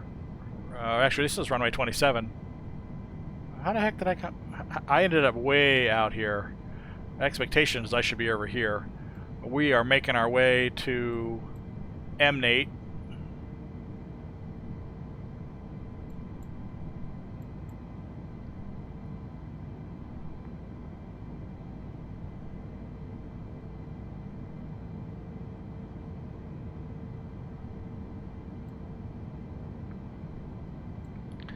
Yeah, this has got me thrown off here a little bit. Typically, you would be traveling along your marked flight plan. It still say 27 MNATE2. Pretty sure I took off from runway 27. I know what I did. I think I turned to the right. So I left and came all the way back around. And now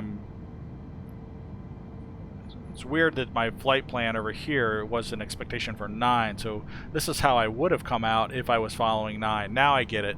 So there's a disconnect between what I actually have here in Navigraph and what I actually had programmed in the flight management guidance system in the plane. But we're going to end up at the same place, so it's all going to work out, not a big deal.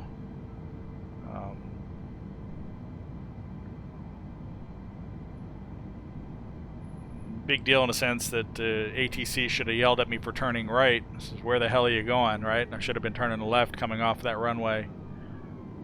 Either way, sounds like we just reached our cruising altitude of 20,000. We're about to hit it.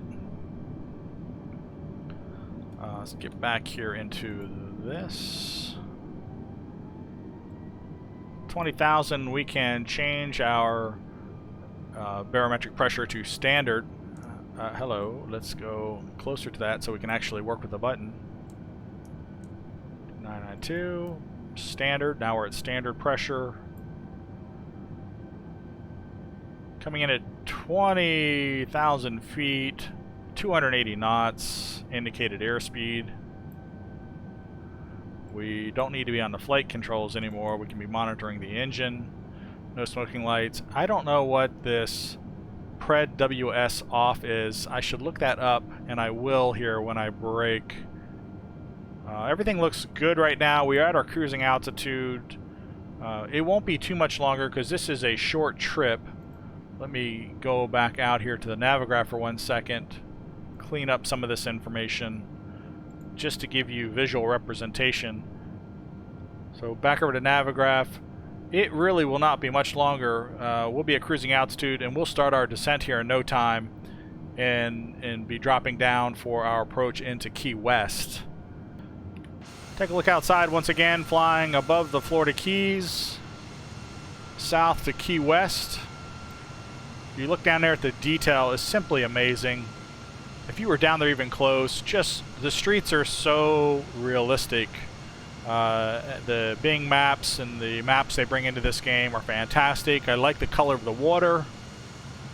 Looks really nice.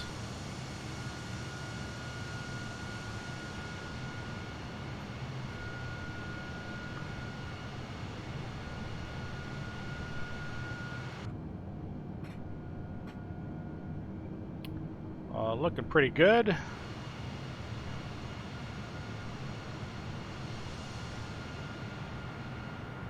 One thing I miss that is present in both FSX and X-Plane 11 is the ability to switch to a camera and watch the plane actually fly by. So you kind of set up a stationary camera ahead of the plane and watch the flyby. I just love the look of that and the sound of the engines coming towards the camera and then going beyond the camera. Just a really nice effect, and I'm surprised that they haven't put that back into this flight simulator. Now I know I have active pause and I could do that, but active pause with the jet airliners doesn't work quite the way it's expected. The automation of the aircraft continues to try and adjust the flight when you go into active pause, to the extent that when you come out of active pause you might end up in a steep turn or a steep dive or the automation just throws off that active pause, and it'd be nice if they could fix that, because you would like to kind of periodically set up a camera to watch the plane go by, or maybe take a shot from the ground or the runway, which is not automatic. There is some external cameras which I think are automatic to the nearest point. I haven't really worked with those too much yet.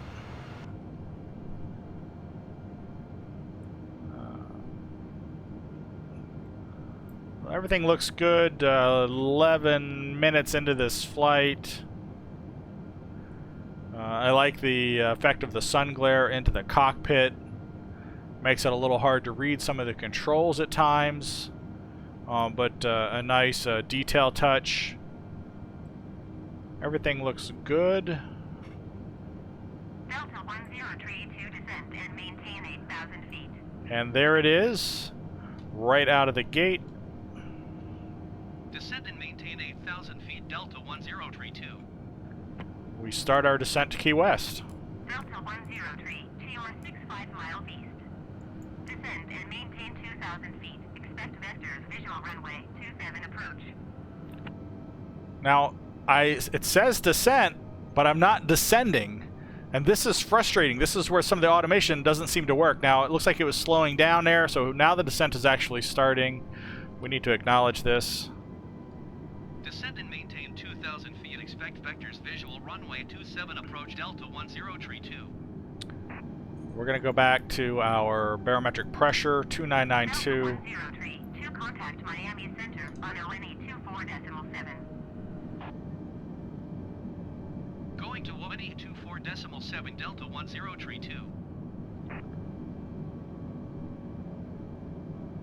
Miami Center, Delta 1032 is at flight level 185, descending 2,000 feet. So we're descending to 2,000 now. 103 to Miami Center. Continue as planned. So we've got 2,000 indicated, but we leveled off here at 18,000, which this is really frustrating. And it looks like it's because the plane is slowing down once again. The automation is bringing us down to under 250 knots, which I'm not sure why that is, since we're above 10,000 feet. But now it looks like the descent is going to continue. We'll keep an eye on that. Some weird things with the automation. Maybe that's normal, but that's not my normal experience flying the other Airbus aircraft and the other simulators.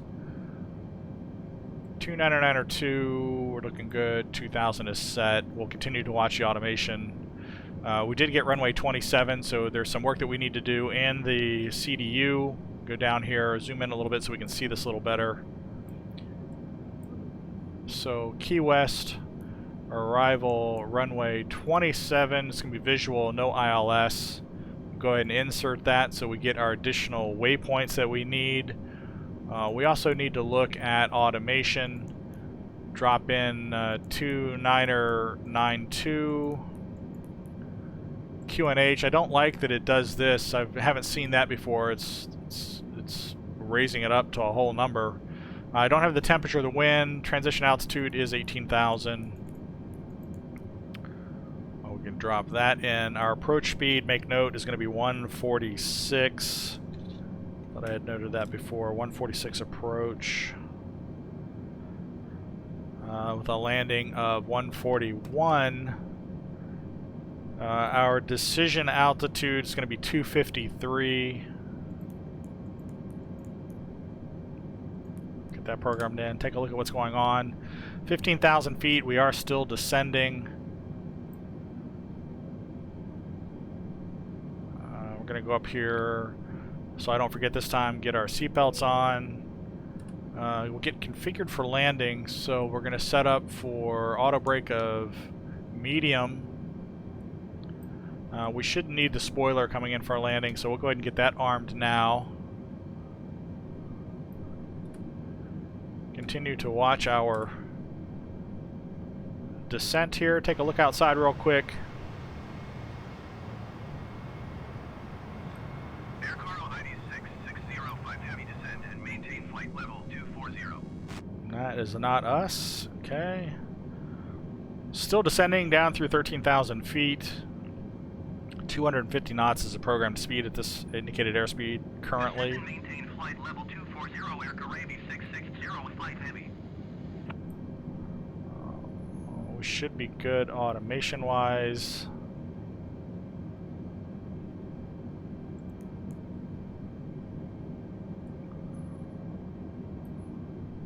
So show you where we are here on Navigraph. If we jump out and take a look at Navigraph, here we are coming in. We'll be flying in this RNAV approach to runway 27. So what we're looking for is our initial approach fix is Goosell. We'll get to burpee, we'll get turned and lined up at 273 degrees for the runway with our start of descent to the runway at the KEYW waypoint. We'll start slowing down and get fully configured prior to that waypoint. That's the plan right now. The decision altitude we pulled off of this plan, 253 feet. Everything looks good. We should be good to go coming in. We should have plenty of good visibility, just a few clouds out there. So far it looks good. We're approaching 10,000 feet, so let's go back to the aircraft. Won't go up top here. Let's get our landing lights turned on. And I'm going to go ahead and get the, I don't really need those on, but I'm going to go ahead and turn, no, I shouldn't do that. Let me just leave those off. Seatbelts are on. Everything looks good up here. 10,000 feet. Once again, it looks like the plane is slowing down to 240 knots under 10,000 feet. We want to make sure that the automation continues its descent. So I don't know what altitude star means. So we're at our altitude. I don't have any altitude restrictions, constraints. No constraints. I should be continuing to descend. But the descent is slow, so I want it to drop to 2,000. I don't know what it's doing. Delta 1032, contact Miami approach on 133.5. So now I'm going to tell it to descend to 2,000. So operator descent. And we got a handoff. 133.5 Delta 1032. Miami approach Delta 1032 is out of 9,000 feet for 2,000 feet. Delta 103 to Miami approach. Continue as planned. So here's where the speed is dropping way, way down. I don't know why it's dropping down so low, but we're going under green dot speed, so we're going to have to go to flaps, otherwise we'll be plowing through the air. You can see that when we actually look at the aircraft. So we'll do flaps 1 here to clean that up. And then, but it's taking us down to an even slower speed, which I really don't want to be going that slow. So the automation just feels a little messed up here. I should have continued my descent down at the speed that I was flying.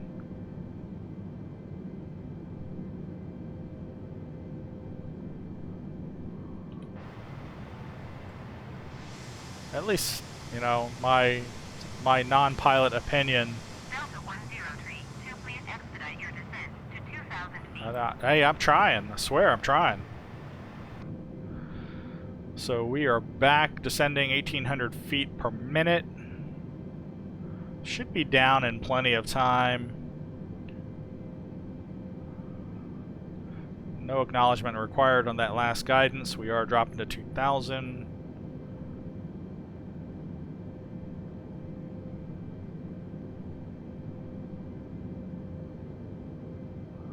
Now, this is what I say, the automation gets a little hokey here on the descent because I have had it in the past go beyond my set altitude of 2,000.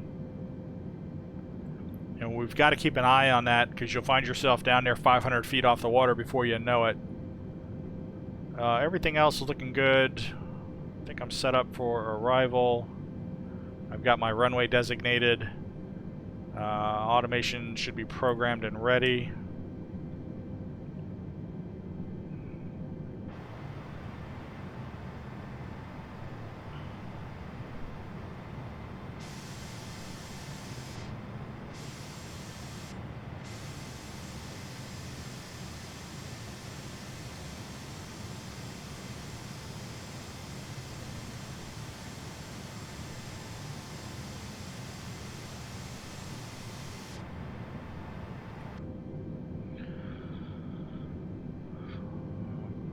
5,800.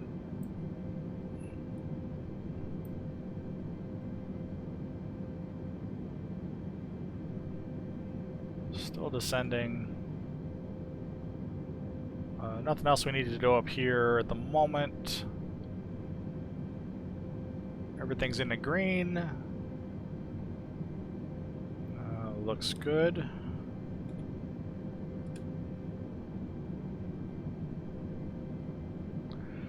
We'll zoom out here on the navigation display. It's a little tight.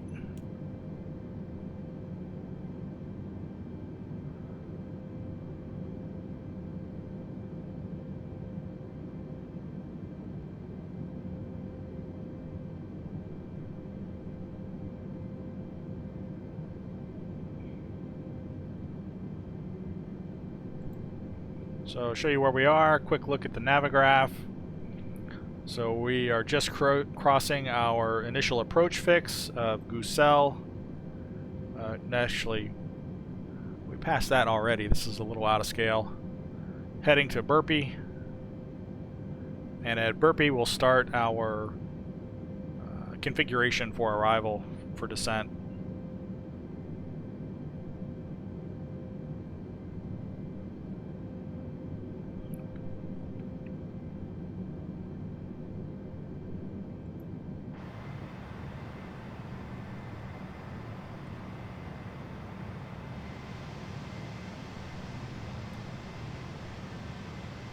And the runway should be out there somewhere.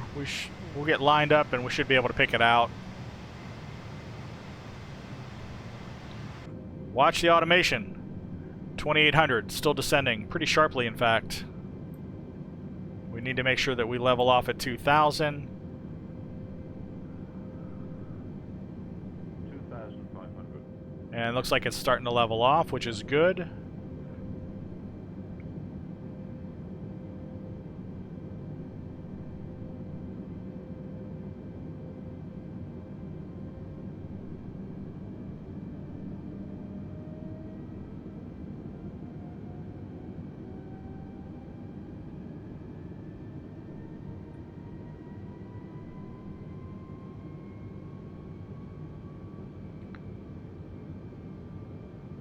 Alright, leveling off 2,000. We've got a high angle of attack right now, yet our speed is in control. And it's like the plane is plowing through the air. I do have flaps out to 1. Yes, I do. A little slow. We're going to go to... Shouldn't have to go to flaps 2 yet, but if you look at that angle of attack, it's really high. Unusually high, it seems to me. But flaps 1, we're not ready to do flaps 2 yet. Here we are turning on our 273-degree approach to the runway. Delta 103 to airport is at your 12 o'clock 12 miles. Maintain present heading and altitude report runway in sight. Okay, acknowledge. Maintain present heading and altitude Delta 1032. So KEYW is where we start our descent. So we want to watch that because at 3 nautical miles we'll go to flaps 2. In fact, we're just going to go to flaps 2 a little early. So flaps 2, try and get the nose down so we can see. Watch our speed. The runway is right up here. I've done this enough that I can pick it out, but there's the runway. We're holding 2,000. Speed's gone down just a little bit. Looks pretty good. 4.4 nautical miles from the runway.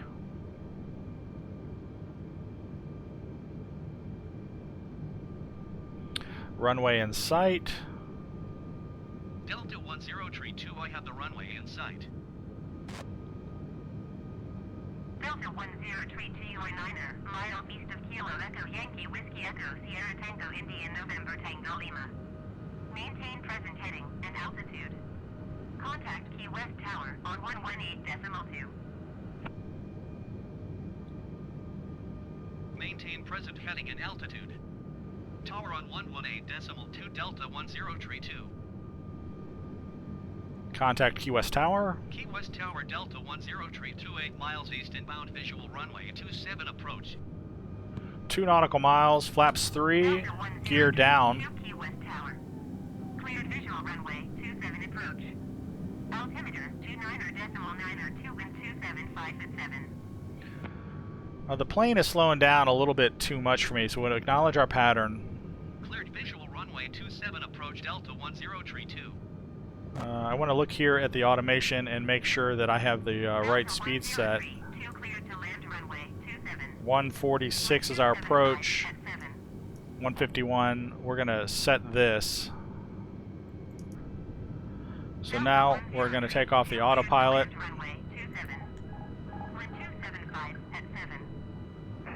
We're going to start our descent. We're going to get our speed in control as well. It's a little hard to see that thing. 140. No, it needs to be faster than that. Let's do 150. Approach was 146, so we'll do actually 151. Yes, would you shut the hell up? Acknowledge. Clear to land runway 27 Delta 10 tree 2. Get back here in our position so we can see what is going on. Continue our descent here down towards the runway. We're a little low. Get a little lined up here.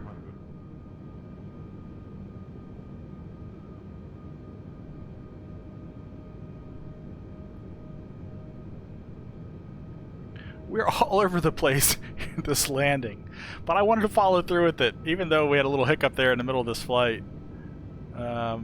We're gonna press down. I think we're gonna be okay. A lot going on to try and get this thing lined up. Getting a little bit too much here.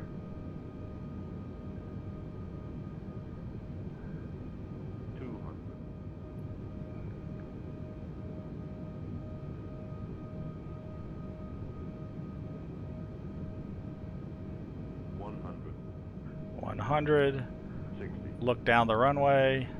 50, 40, kill the engines. 20, retard.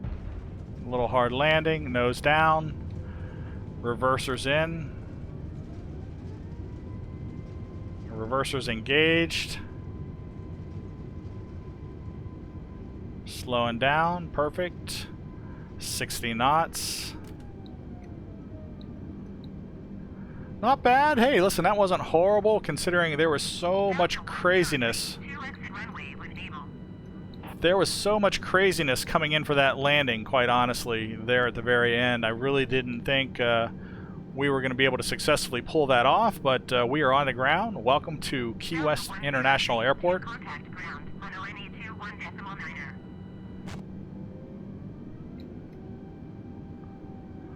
We'll continue our turn around here. Get onto the taxiway.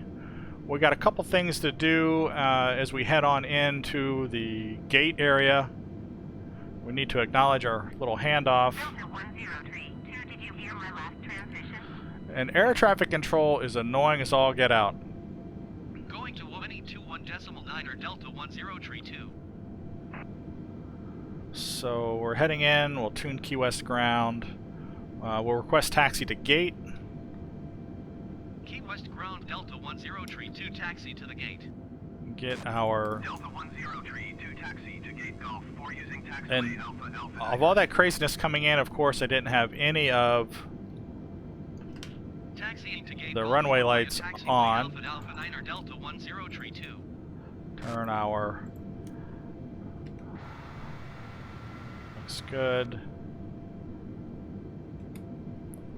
I did not have my landing lights on. Listen, I focused on what was important. I was flying the plane. We didn't end up in the water, although we came pretty close, down to 500 feet. And again, it's the airplane automation is not following the guidance. I clearly had the right altitude set on the MCP, and it just does these weird things. And you have got to be constantly scanning an alert to it and just take control. And why am I slowing down so much? And I have done that. I've flown this flight numerous times, And that has happened 3-4 times on this approach into Key West. And for the life of me, you know, if you see that I'm doing something wrong, tell me please what I'm doing, because this is really not a whole lot different, you know, other than some of the modeling from my experience flying in FSX. This is all normal procedure stuff coming in for our landing, but the automation is something is just not quite right about it. So we are making our way in. Where did they tell us we're headed to? Gate G4, AA9. So we should be able to tell what gate is open up there. It's not like this is a giant airport. Speed looks good. APU should be ready to start. So APU will go ahead and get that started up. We need to bring our flaps all the way back in. Flaps are still out. Make sure that our spoiler is unarmed. It is, so that looks good. We can turn off our TCAS, go to TA.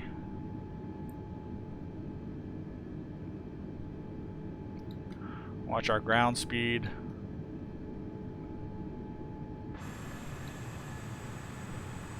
So again, welcome to Miami. No, try that. Scratch that. Welcome again to Key West International Airport. I'm glad you took this flight with me. I'm glad you got to see some of the problems in the Microsoft Flight Simulator. We're going a little bit quick here. Just the automation, some of the modeling not being complete in the aircraft, all problematic things. I think that's going to be our spot right over there where you see that tug. But we managed to make it through that flight unscathed. You know, pulled off a rough landing on the runway, not horrible. It took me honestly a little while to figure out how the reversers work in Microsoft Flight Simulator. It's a very different experience than what I'm accustomed to in FSX or even X-Plane for that matter. We need a little better angle here. In the middle of the turn, so I'm not going to do it at the moment. We should be okay.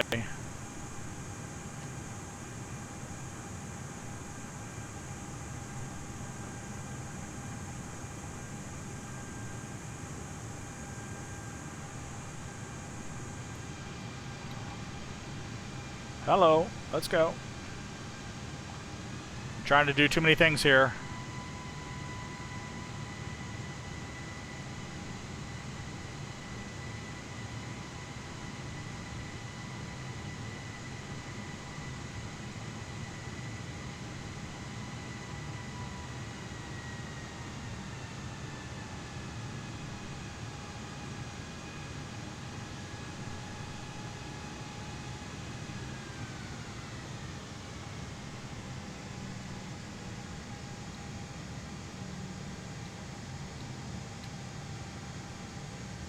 Alright, that looks good.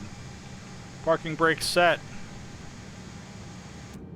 Go in here, make sure APU should already be on. It is. APU bleed pressure looks fine. We're going to go down here and kill the engines.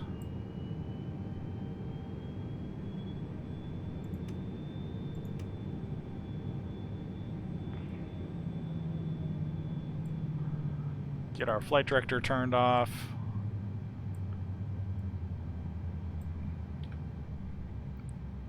Get our taxi lights turned off. Turn our strobe off, not on. Some of the controls are a little bit weird. Get the wing light turned off. Engines are still shutting down. We can turn the no smoking off. Go ahead, seatbelts are already off because I never turned the seatbelts on for landing, so that's another problem. We'll go ahead and turn off the emergency exit lights are no longer need to be armed. Everything else looks good. We're going to turn off our pumps to the fuel tank. We'll look down here and go to our transponder. We'll go ahead and go back into standby. We're at the gate. We can turn this off.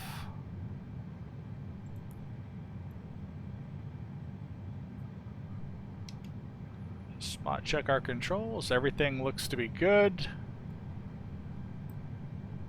So that's it. At this point, we could contact ground services, which I don't see anything around us.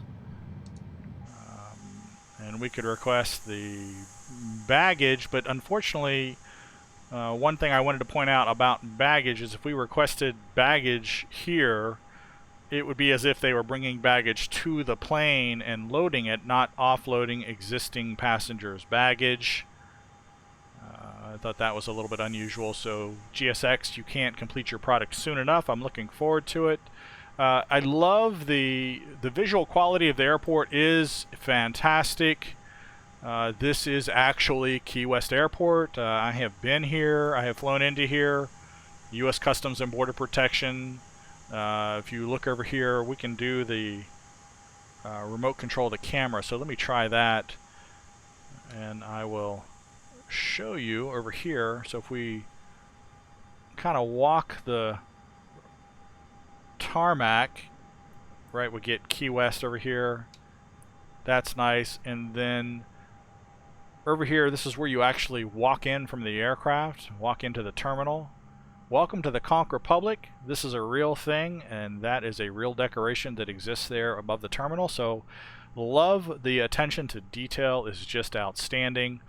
You know, bottom line before I sign off here, the Microsoft Flight Simulator 2020 is amazing visually. Listen, it's just hands down, it is an incredible product if you've got the machine to run it. Good CPU and good graphics card, really outstanding. And the general aviation aircraft, if you read any of the pilot's comments on some of the forums, says that it is really far improved as far as the GA aircraft control, and I believe that. I just wish that more attention was given to the jetliners. But you know, I gotta think that maybe the master plan was they were going to rely on third-party developers to put that level of detail into the jet airliners, and that's what we're going to wait for. So I look forward to the airliners as they come out. Look forward to flying it, and I will have plenty more videos. But this is the first one under our belt in the new Microsoft Flight Simulator. It wasn't bad. I just want to say a giant, again, I can't say this enough, the fly-by-wire sim, you guys did an outstanding job with your add-on to this product. Listen, it helped me appreciate the Airbus A320 just a little bit more, bringing it to the level that I expect when I fly these aircraft. But I'm Liam Locke, this is Aircraft Adventures, and I really do appreciate you spending some time with me this afternoon and watching this flight from Miami to Key West. I will see you next time. Thanks again for watching. If you like this video, please click the thumbs up. I do appreciate it. And if you want to see more of this content, more of these flights in the Microsoft Flight Simulator, even possibly some more additional X-Plane 11 flights, I hope you'll click that subscribe button, and I will see you next time. Thanks. Bye.